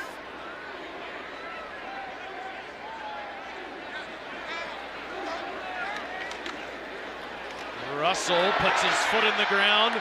First down, Razorbacks.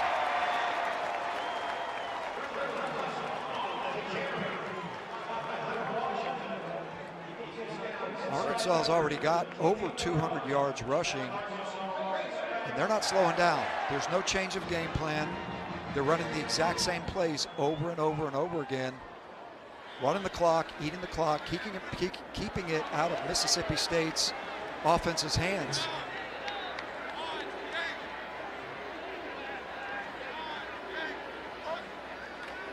Big Braylon again. Dives near the 25, where Jennings makes the tackle. Washington has 99 yards.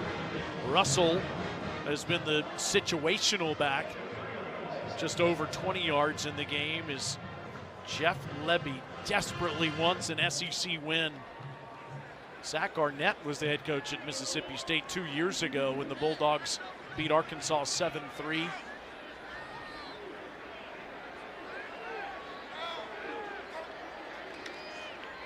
Fake to Russell, Green rolling, throwing, and there's a flag down, and the ball crossed the goal line. They're calling a touchback. Raylan Sharp goes into the end zone. Let's see about this call. Well, they'll definitely review it, but it looked like the ball came out before he got to the end zone.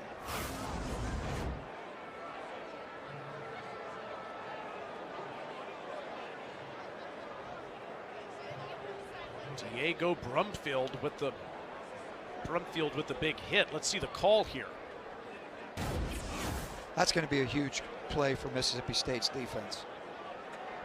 The results of the play is a touchback. However, holding defense number 21, 10-yard penalty, first down. So Arkansas will take the penalty, and the turnover doesn't count. Yep. Rohan Jones is trying to get free. And you look at Washington, just kind of bear hugs him, and that's where you got the holding call. And again, does this remind you of anything, TC? TZ, remember last week at the end of the game, 4 penalties for Mississippi State at the end of the game of the Texas game that were in critical times that helped Texas's comeback. Approaching the end of the third quarter, Arkansas trying to make it a 2-score game. It's still Green with the ball, not much. Red Hibbler on the tackle on the last play of the third quarter. We go to the final frame with 2 teams that are desperate for a win in the Southeastern Conference. Arkansas leads Mississippi State 28-21.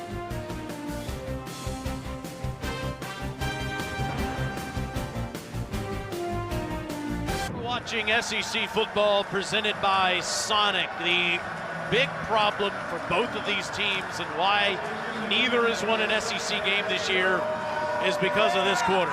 Mississippi State has allowed 58 fourth-quarter points.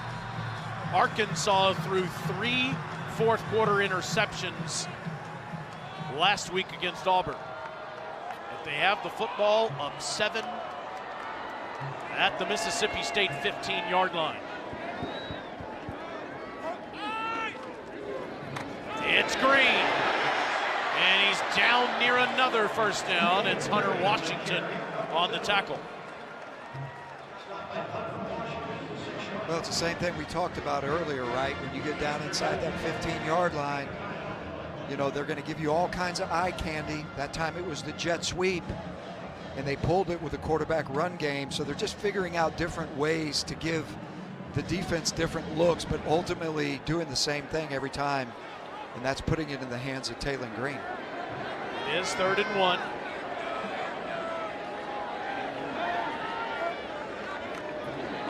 And it's Russell, 1st and goal, Razorbacks.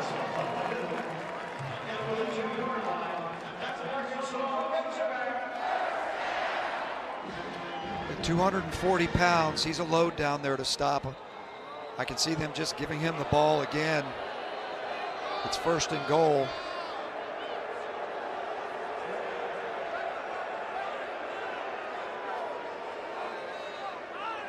Brylan Lanier. Lanier, a senior from Tuscaloosa, began his career at Indiana and then went to East Mississippi Community College.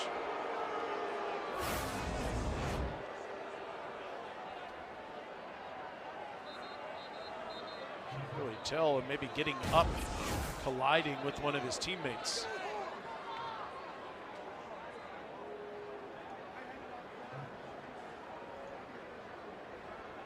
Already lost Jerron Manning earlier in the game, who, as you see coming off of the field, is out of his pads.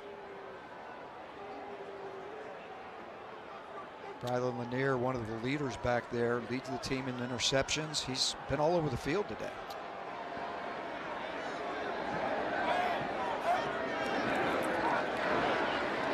And to the goal line and in, Braylon Russell.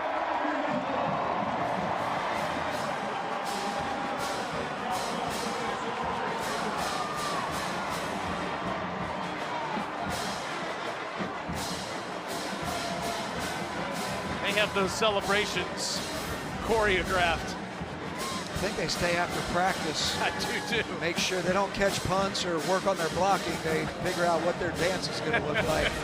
Which that was a pretty good one. It was they had some choreography going on there. Can you tell the old coach would rather work on ball? Let's not worry about blocking or tackling. Let's make sure we got this dance right. Arkansas up 14 again.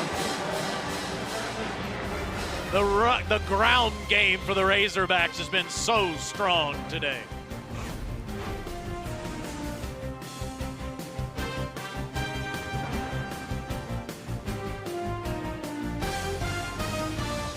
Driver's seat to get to the playoff. The top 25 rankings reveal and 12-team CFP projection. Tuesday on ESPN.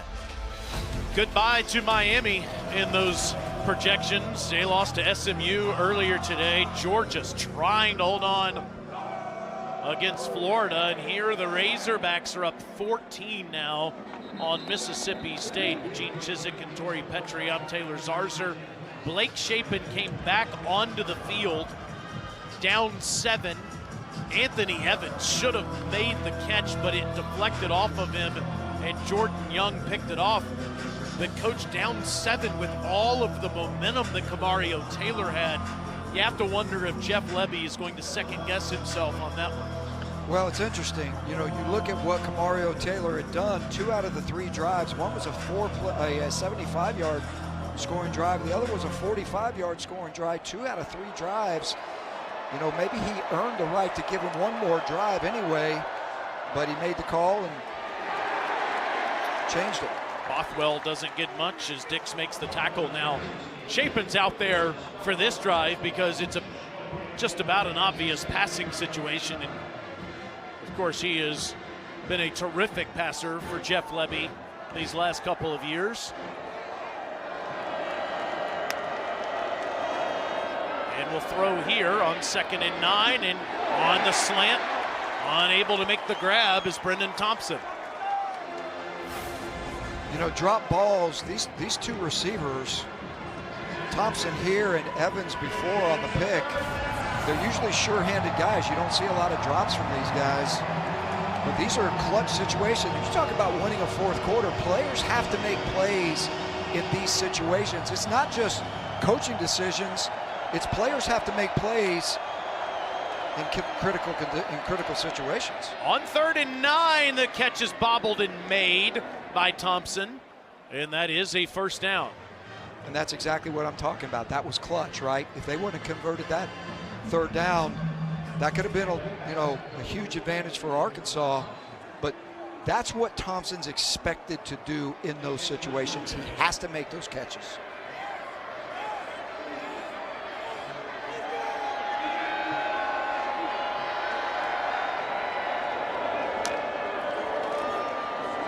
Shapen hands it to Bothwell, and Fluff gets out past the 38 as Boone makes the tackle. Bothwell hurt in the Texas A&M 4th quarter, missed the Florida game and last week's game against Texas, and that is big Charlie Collins.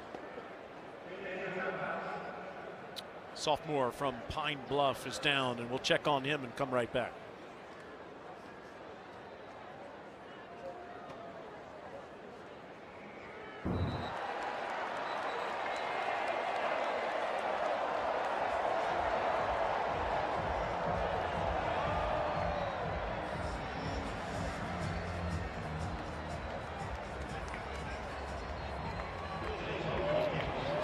That is a tight one in Jacksonville. We expected that to be the case, Dari, and thought we'd get a good one here too. It is a 14-point lead for Arkansas over Mississippi State. That's Charlie Collins, unable to put any weight on that right leg. Let's look at the top of your screen as Justice Boone came in and collided with Collins there. Yeah, you hate to see that. It appears to be some sort of knee potentially. I don't know, I'm not a doctor, but you just hate to see it on a young guy like that.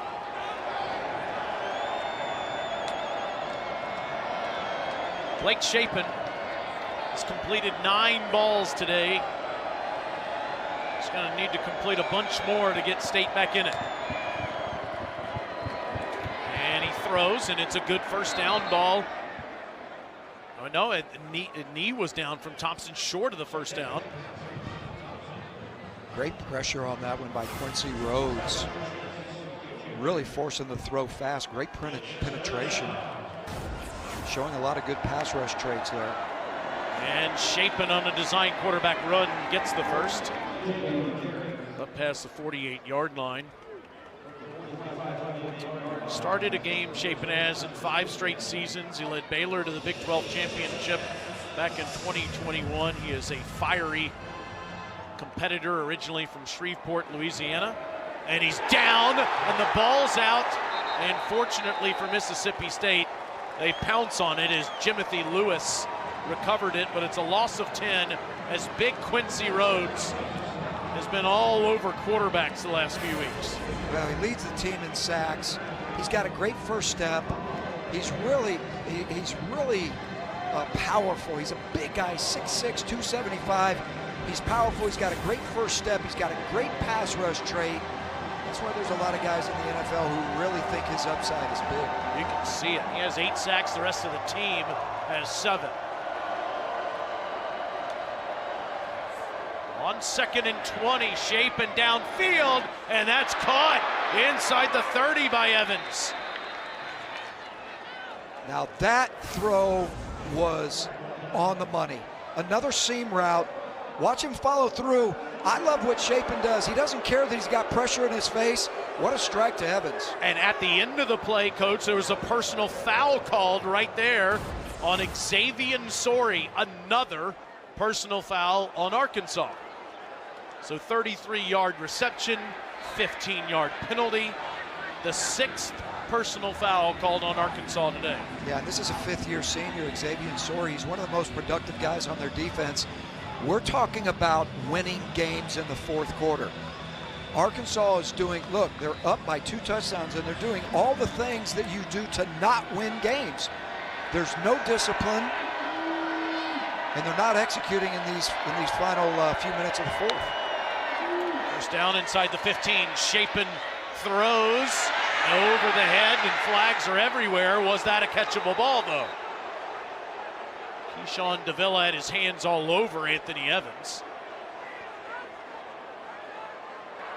Pass interference, defense, number 21. The penalty took place in the end zone. The ball be placed at the 2-yard line. First down.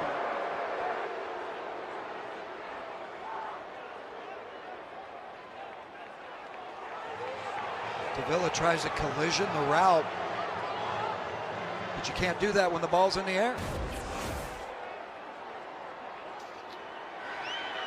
Coach Petrino put his hand over his head to say he didn't think that was catchable, but the officiating crew disagrees. 1st and goal, Mississippi State inside the 2. Booth, touchdown. Devon Booth on the day has -2 yards rushing, but he's got a touchdown. Touchdown for the big back, right? I mean, look, this is just a great example of how both of these teams have lost in the 4th quarter the last couple of weeks, right? Arkansas has got a firm control of the football game in the 3rd quarter, and these penalties have just kept stacking up one after another. Mississippi State executed really, really well on offense that time. Good protection, good throws, good catches. 10 penalties on Arkansas, over 100 yards in penalties in the 2nd half, and State is still in it.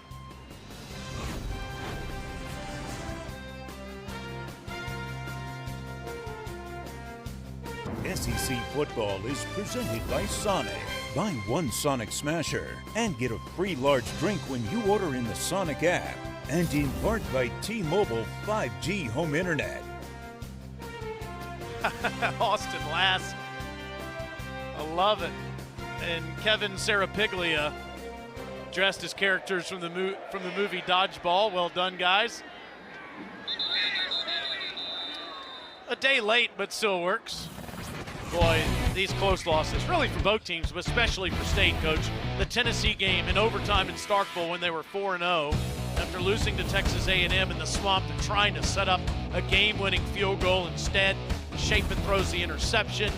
Florida survives, and then last week couldn't control a 17-point 4th quarter lead and lost. Now, Arkansas has 3 one-score losses of their own in SEC play and had the lead against Auburn in the last frame last week. Washington's gone off today, over 100 yards in the game rushing, and he gets 13 more, but there are flags down.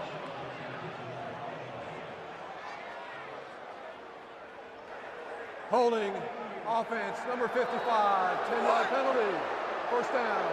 Gene, these yellow pieces of cloth are an epidemic for Arkansas. Yeah, that's the 14th penalty of the day. And you could look at a lot of different things on why Arkansas hasn't been able to close the deal. But today, if they don't close the deal, this is a huge factor in the football game. They're running the ball at will. There's no reason for a holding call there. They're running the outside zone. You work up to the next guy. And right now, Mississippi State hadn't had an answer for stopping it. But this penalty is crucial at a critical time. Line of scrimmage throw to Cam Shanks, and he gets up near the 30-yard line. Georgia is in victory formation against Florida. Looks like they're going to survive a 24-20 win in Jacksonville, so this becomes the game in the SEC to pay attention to as we get into the night action. Ole Miss and South Carolina on ESPN, Oklahoma, Tennessee on ABC, and Auburn and Kentucky right here on SEC Network. The big back, Russell, and he's past the 30 up to the 32, and here comes a big 3rd and 3. That was a great job by Mississippi State setting the edge of the defense. They tried to run the stretch zone again. They got the ball cut back, and then you had 2 to 3 hats in there, starting with Jalen Smith, that were able to bring it down. Forces them to a 3rd and 3.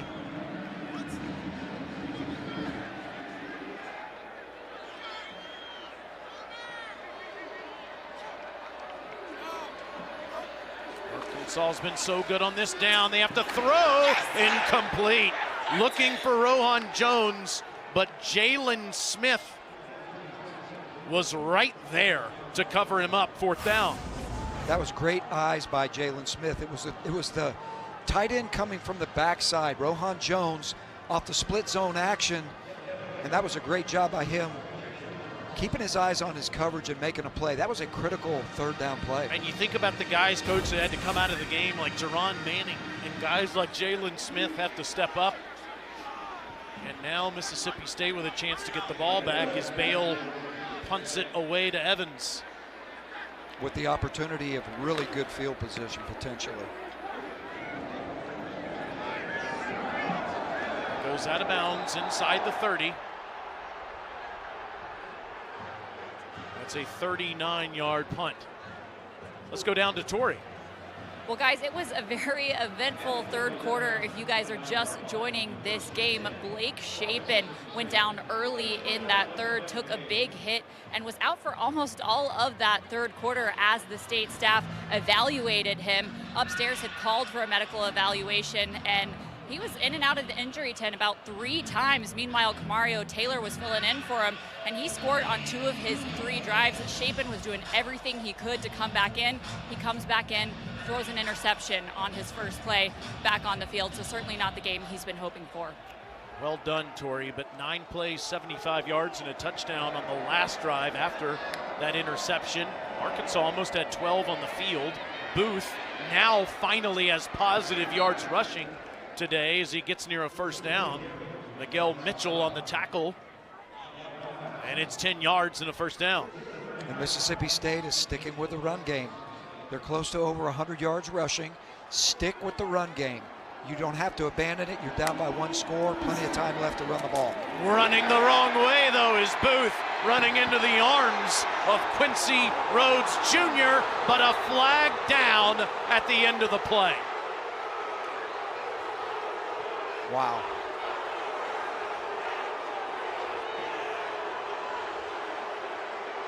It's just unbelievable. After the play, personal foul. Unnecessary roughness, defense, number 97.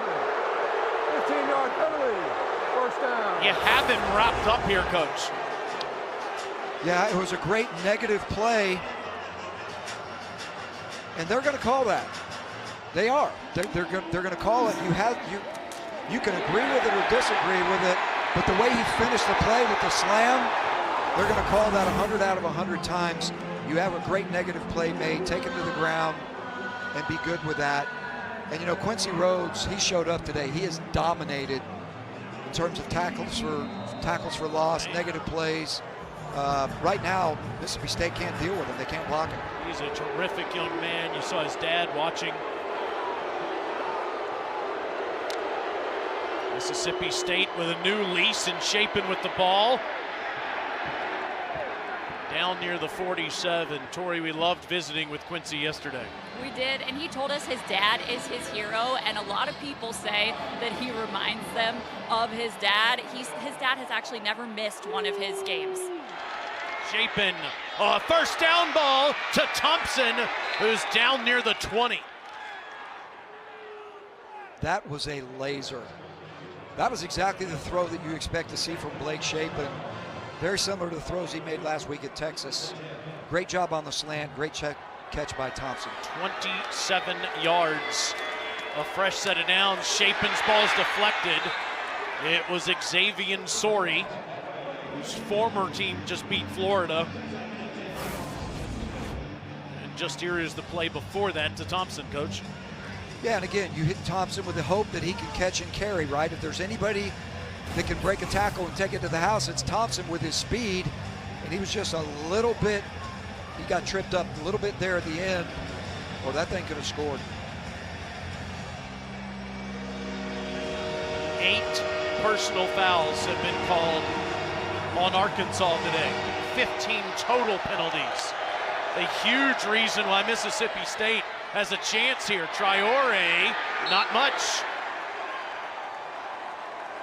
Lateral pursuit by Arkansas has been impressive today. That was Julian Neal. Yeah, Julian Neal's a big corner, big physical guy. Was really good with the ball in the air, but that was a great tackle. They have doing a great job of closing the ground and shutting off the perimeter, both in the run game and the pass game today.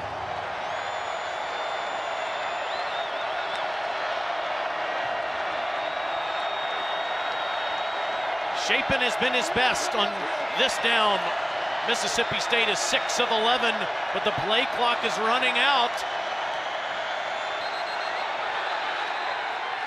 Instead of Jeff Lebby getting the timeout, it's a penalty. Before the snap, ball start. Offense, number 61, 5-yard penalty, third down. Coach Jeff Lebby was right there to call the timeout, but thought Shapen had it. Instead, the right guard, Trevor Mayberry, moves. Yeah, again, we talk about finishing, right? This has been Arkansas's problem leading up to this, and now you're at a critical time in the game. We talked with Jeff Lebby yesterday about, in chaotic moments, being able to execute, and they weren't able to do it that time. Shapen, the pocket collapses, so does he. Philip Lee got to him. That is a loss of 11, and now Mississippi State will have to attempt a long field goal. When you talk about the pocket collapsing, this is a 5-man rush. They showed 6, brought 5, pulled a guy out for a quarterback spy, and against this offensive line with so many moving parts, the whole thing collapsed on Blake Shapen. That was a critical play in this at this point in the game. Ferry's 2 for 2 from 50 plus this year. He's made from 55. This is from 51, and this is no good.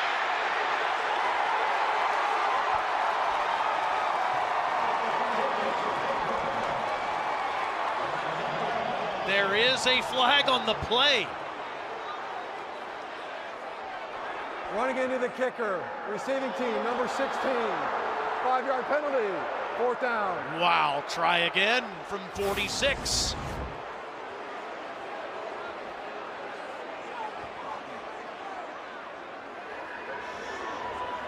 It's Miguel Mitchell, and Ferry knew it.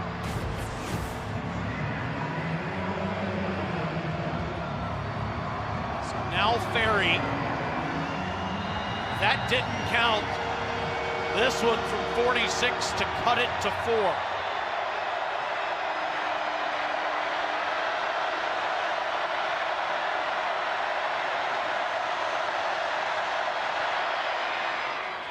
Got it.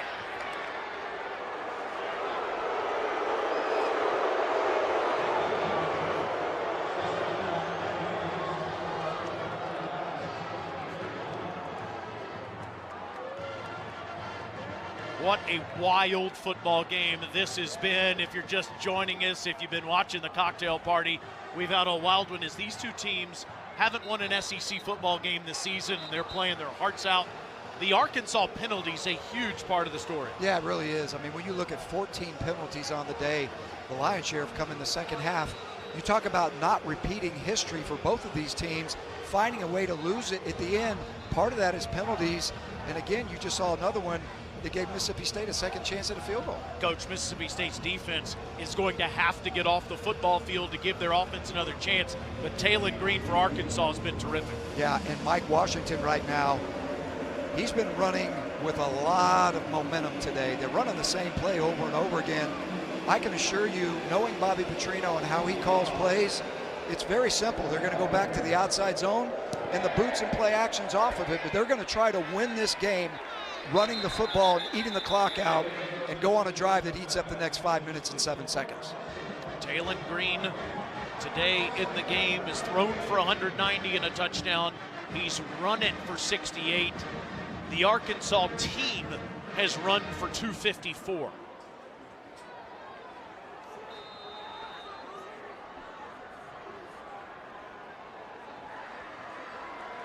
These two teams have tried so hard to put a game away in the fourth quarter. Arkansas has the chance. And a good first down run for Washington. Washington over 100 yards rushing on the day. Yeah, he's averaging over 6 yards a carry, and you can see there why, right? They're running the outside zone stretch play, and they're just he's got great vision and great balance. He puts his foot in the ground and he gets vertical. And again, until you get penetration up front, either off the edges or up internally, that's a hard play to stop right now because you're putting hats on everybody. 7 yards on first down. And Green with a first down run, but flags are in. Arkansas has 183 penalty yards. Offense, number 83, 10-yard penalty, second down. This is the most yards and the most penalties in Arkansas football history today. I don't think I've quite seen anything like it, but it's indisputable right there. Did you see his hands? He put his hands right there on the defender. And when you see jersey and cloth pulled, they're going to call it. All-time record. It looked like Lanier for Mississippi State hit Green at the end of the play, but it's not called, and it's 2nd and 10. And Green in trouble, throws incomplete. His receiver, Omega Blake, was covered up. Nick Mitchell with the pressure. Yeah, again, Nick Mitchell came off of the corner and was essentially unblocked, sitting right in the face of Talon Green, forcing him to throw the ball out of bounds. It's 3rd and 10. Sun is down in Fayetteville. There's a chill in the air. And here comes the big 3rd and 10 for Arkansas. Green out of the backfield. And it's 4th down. Washington is tackled for a minimal gain on the play, as Nave Sanders and Diego Brumfield on the tackle. Coleman Hutzler's defense gets off the field to give Mississippi State another chance. That might have been the most important 3rd down stop of the year for these guys, seeing on where their season is right now. There's 4 minutes left in the game, 3:30 to be exact. That was huge. That was a great call by Hutz. And it was great zone coverage eyes where they were able to come out of their zones and break on the ball and get the stop. Bale to punt. Evans is back waiting for it. Fair catch at the 32-yard line as we send it back to Dari in the studio.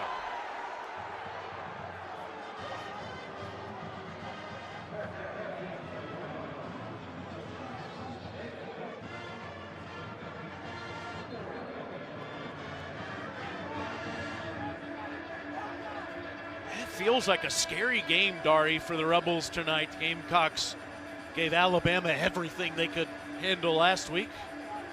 There's most of the moon here on homecoming in Fayetteville. Can Blake Shapen deliver Jeff Lebby his first SEC win?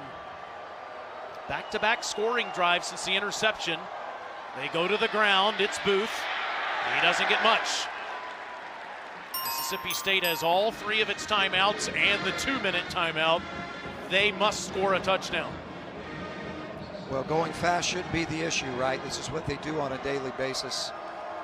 So this 2-minute drill is right up their alley. On 2nd and 9, and it's a short ball that's complete to Traore. Miguel Mitchell right there with him. It'll be 3rd down. And about 5, maybe 6 to go here. Well, they've got 2 downs to get it, right? So this opens up the playbook.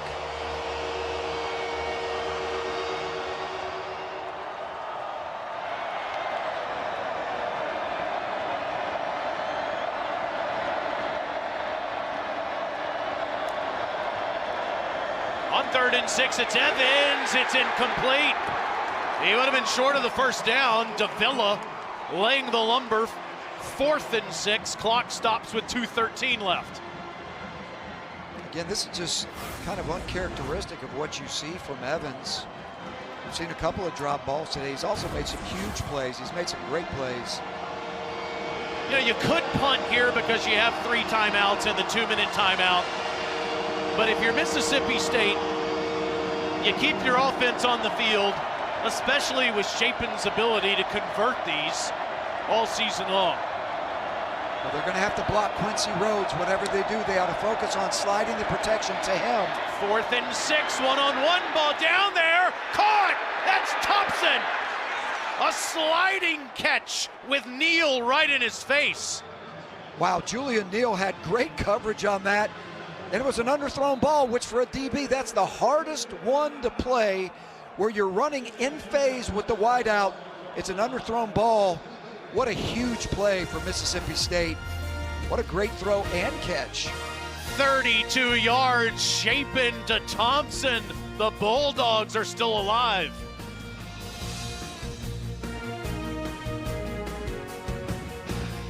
His 3rd 100-yard game of Brennan Thompson's career. He wasn't even looking at the football till the last second. No, Julian Neal knew what he was expecting. He got Brennan Thompson out there. That's their favorite route when he singled up. Throw the go ball. He looked at the last second. What an unbelievable play at a critical time. On 4th and 7, Shapen extended the game, and now he runs forward inside the 27. Jeff Lebby has all of his timeouts, and he's got a short field here in a 2nd and 2. He hands it. Bothwell spins right near a first down. Fluff back for the first time in 3 weeks has had to fight for every yard today.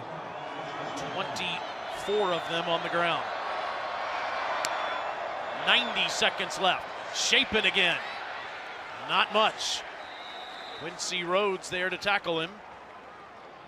Blake Shapen had to plead with Jeff Lebby to let him back into the game after he had to be tested by the medical team on the sideline. Kamario Taylor came in and led 2 touchdown drives.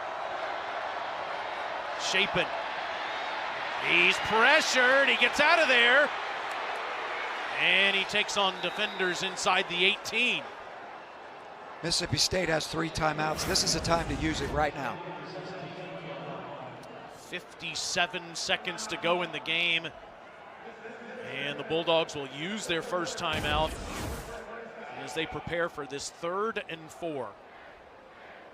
Jeff Lebby's team coach went 2-10 in his first year as the head coach in the SEC last year.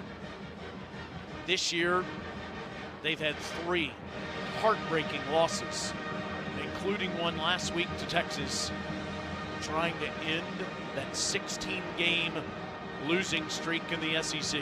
Yeah, think about that. It's been 2 years, right? 23 was the last one. That's 2 years ago.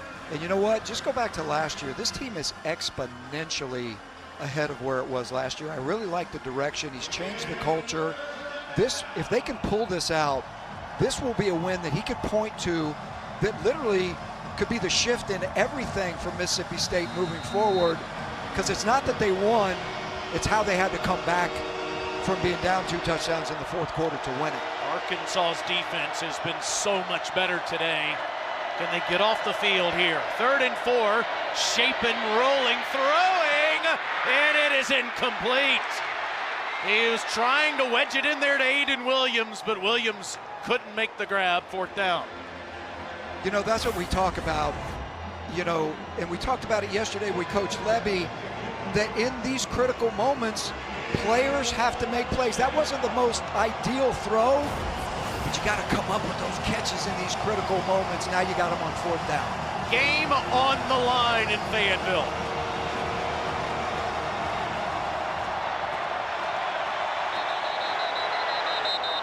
First, a timeout by Coach Lebby.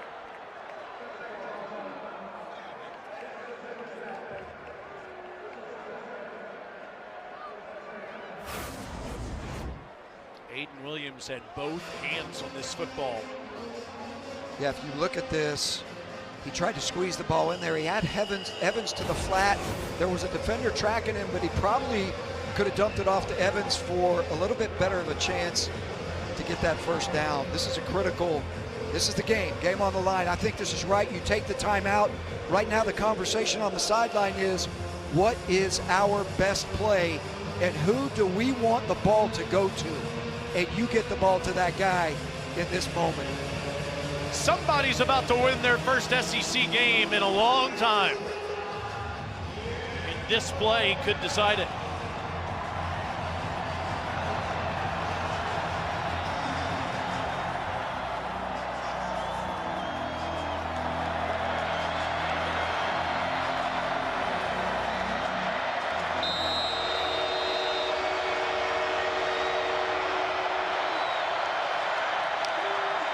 On 4th and 4, Shapen throws, and Evans, that's a first, and that is a spin and a touchdown! Anthony Evans, right at the 1st down marker, broke a Julian Neal tackle, and Mississippi State's on top.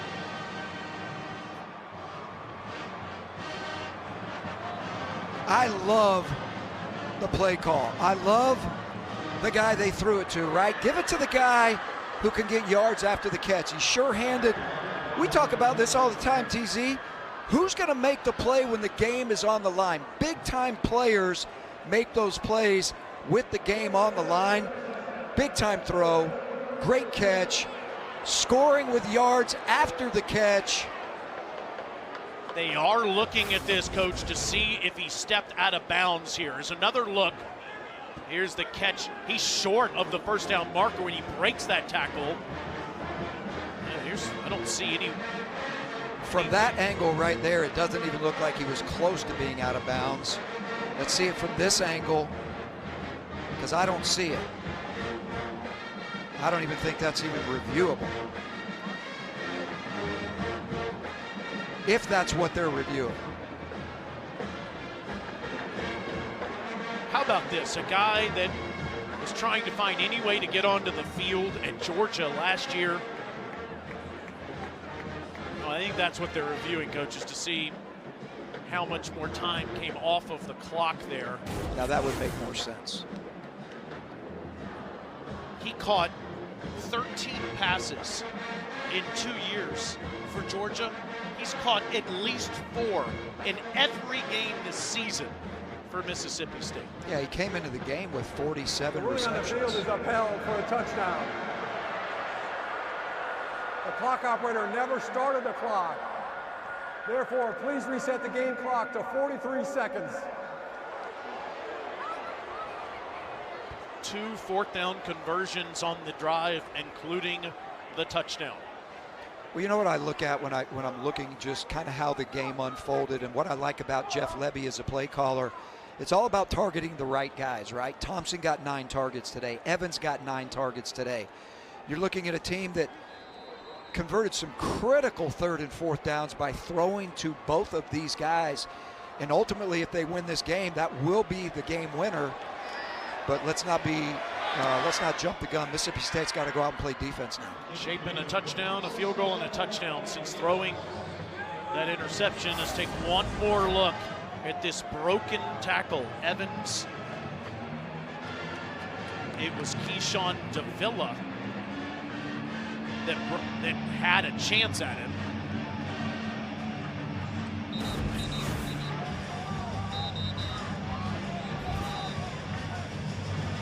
Plenty of time, though, for that man, Taylen Green, in Arkansas. He's got 3 timeouts, and he's been terrific all season long. One of the best offenses in the game. Well, it's going to be interesting to see what Coleman Hutzler decides to do when he decides to pressure. Arkansas's got 3 timeouts in 43 seconds, so that's a minimum. If they hold their time, they do their timeouts right, and they handle everything, they've got 5 plays minimum to go down the field, maybe more. So does Coleman Hutzler pressure? Does he not pressure? Does he play coverage?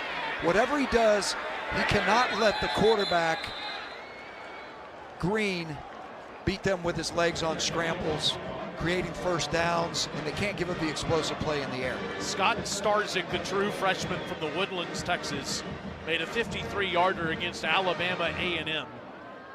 So to give him a good chance, that means Arkansas needs 40 yards in under 43 seconds, and they have all 3 of their timeouts.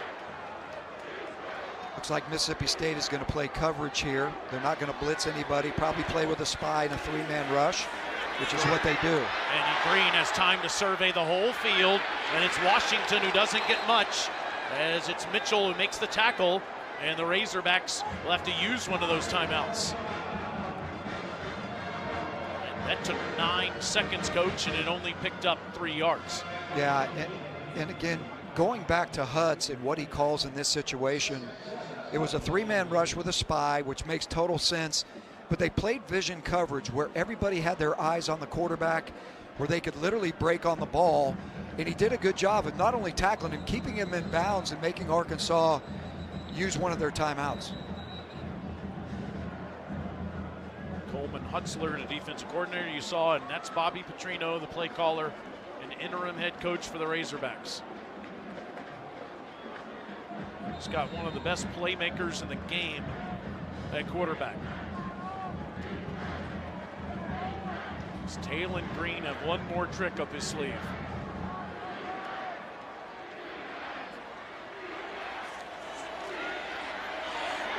On 2nd and 7, he's sacked. It's Malik Silla. And it's a loss of 7. And Arkansas uses its 2nd timeout. Boy, Silla showed up last week against Texas as well. What a huge sack at a critical time, forcing Arkansas to call his last timeout.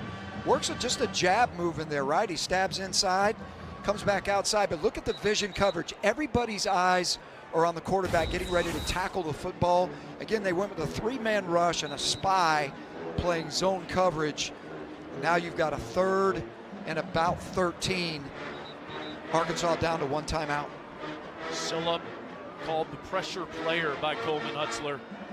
And Jeff Lebby, he comes up big to force this 3rd and 13. But Razorbacks still do have that 1 timeout left in 29 seconds.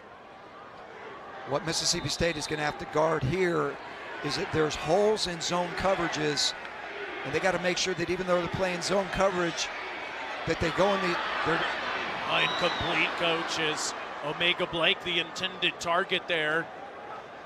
But Diego Brumfield was right near him, 4th and 13. You're going to see the same coverage again. That's the bottom line. They're going to rush 3. They're going to spy. They're going to play zone coverage. There's 23 seconds left in the game, so now you're down to 3 plays, maybe 4 if you're lucky, but I doubt it. So you're going to back everybody up, go with a 3-man rush and a spy, count on somebody in the 3-man rush to win the rush. On 4th and 13 to stay alive. Green getting out of there. Pressure, it's incomplete. After all the heartbreak, Mississippi State comes storming back, but hold on. There is a flag down where Green was hit.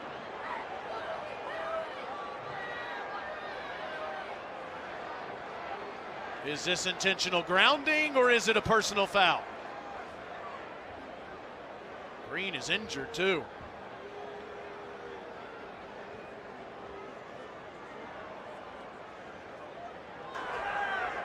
Intentional grounding, offense number 10. Loss of down. This requires a 10-second runoff. Please reset the game clock to 4 seconds. The clock will start on the snap. Something that Mississippi State has not said in an SEC game in 2 years. It's victory formation. Here's the last play to get him off the field, and you certainly hope one of the best players in the SEC, Taylen Green's okay. He took a huge hit as his head hit the grass.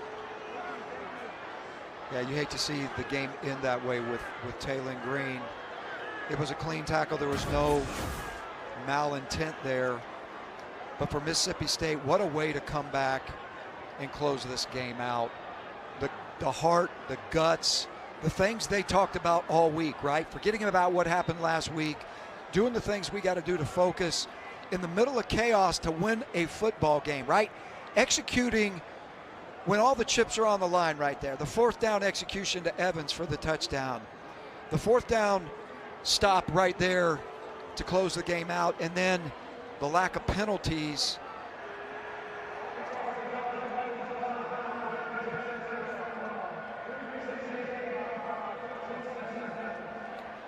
Nave Sanders delivering that hit. And it's good to see Taylen Green standing up.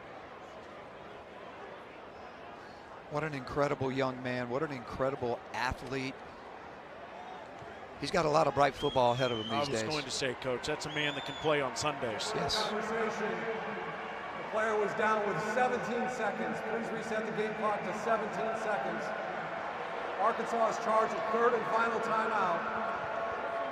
Arkansas is off next week. They play at LSU in 2 weeks, and certainly hope he will be back.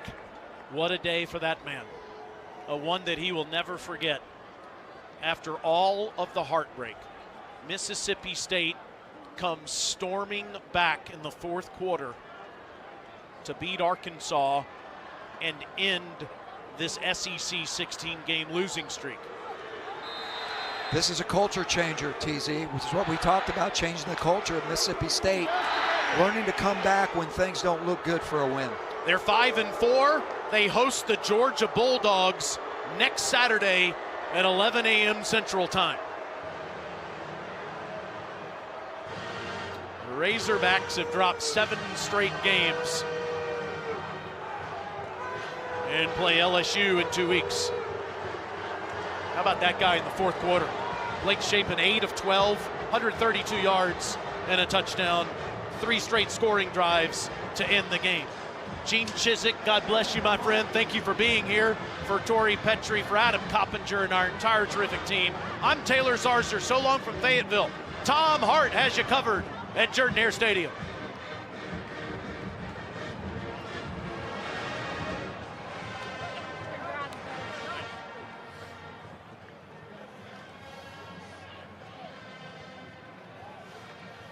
Coach, your first SEC win. How sweet does this one feel? Really sweet. Just proud of our guys, like our toughness, the way we've continued to play, the way we've stayed together when things have been so far from perfect.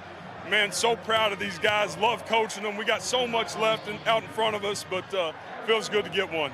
So much heartbreak for your team this season, close games, but you play from behind and you win this one. What was the difference today? Yeah, for us, just finding ways to make those plays at the end of the game, in the 4th quarter. You know, that's something for us that we needed to be able to be on the road in an environment that got very crazy at the end of the game. Our guys just playing the next play, converting on a huge 4th down, making the play. Again, just proud of them. You had a crazy day at quarterback. Mario Taylor stepping in for most of that 3rd quarter. Then Blake Shapen gets back out there. What did you think of the way those 2 guys played today? Yeah, I just love the fact that Camario, when he came in, he took care of the ball. He did some great things, made an incredible play on really a busted play. And then for 2 to be able to come back in and go finish the game the way that he did. His toughness, the way he loves Mississippi State, our football team and our program is elite, and I love coaching him. What does this win do for your program today? It does. It gives us the ability to get all the past behind us and move on to the next one. We've got an incredible opponent coming in next Saturday. Our guys are going to be excited to play that game back at home at Davis Wade. Thank you so much, Coach. Appreciate it. Hell State.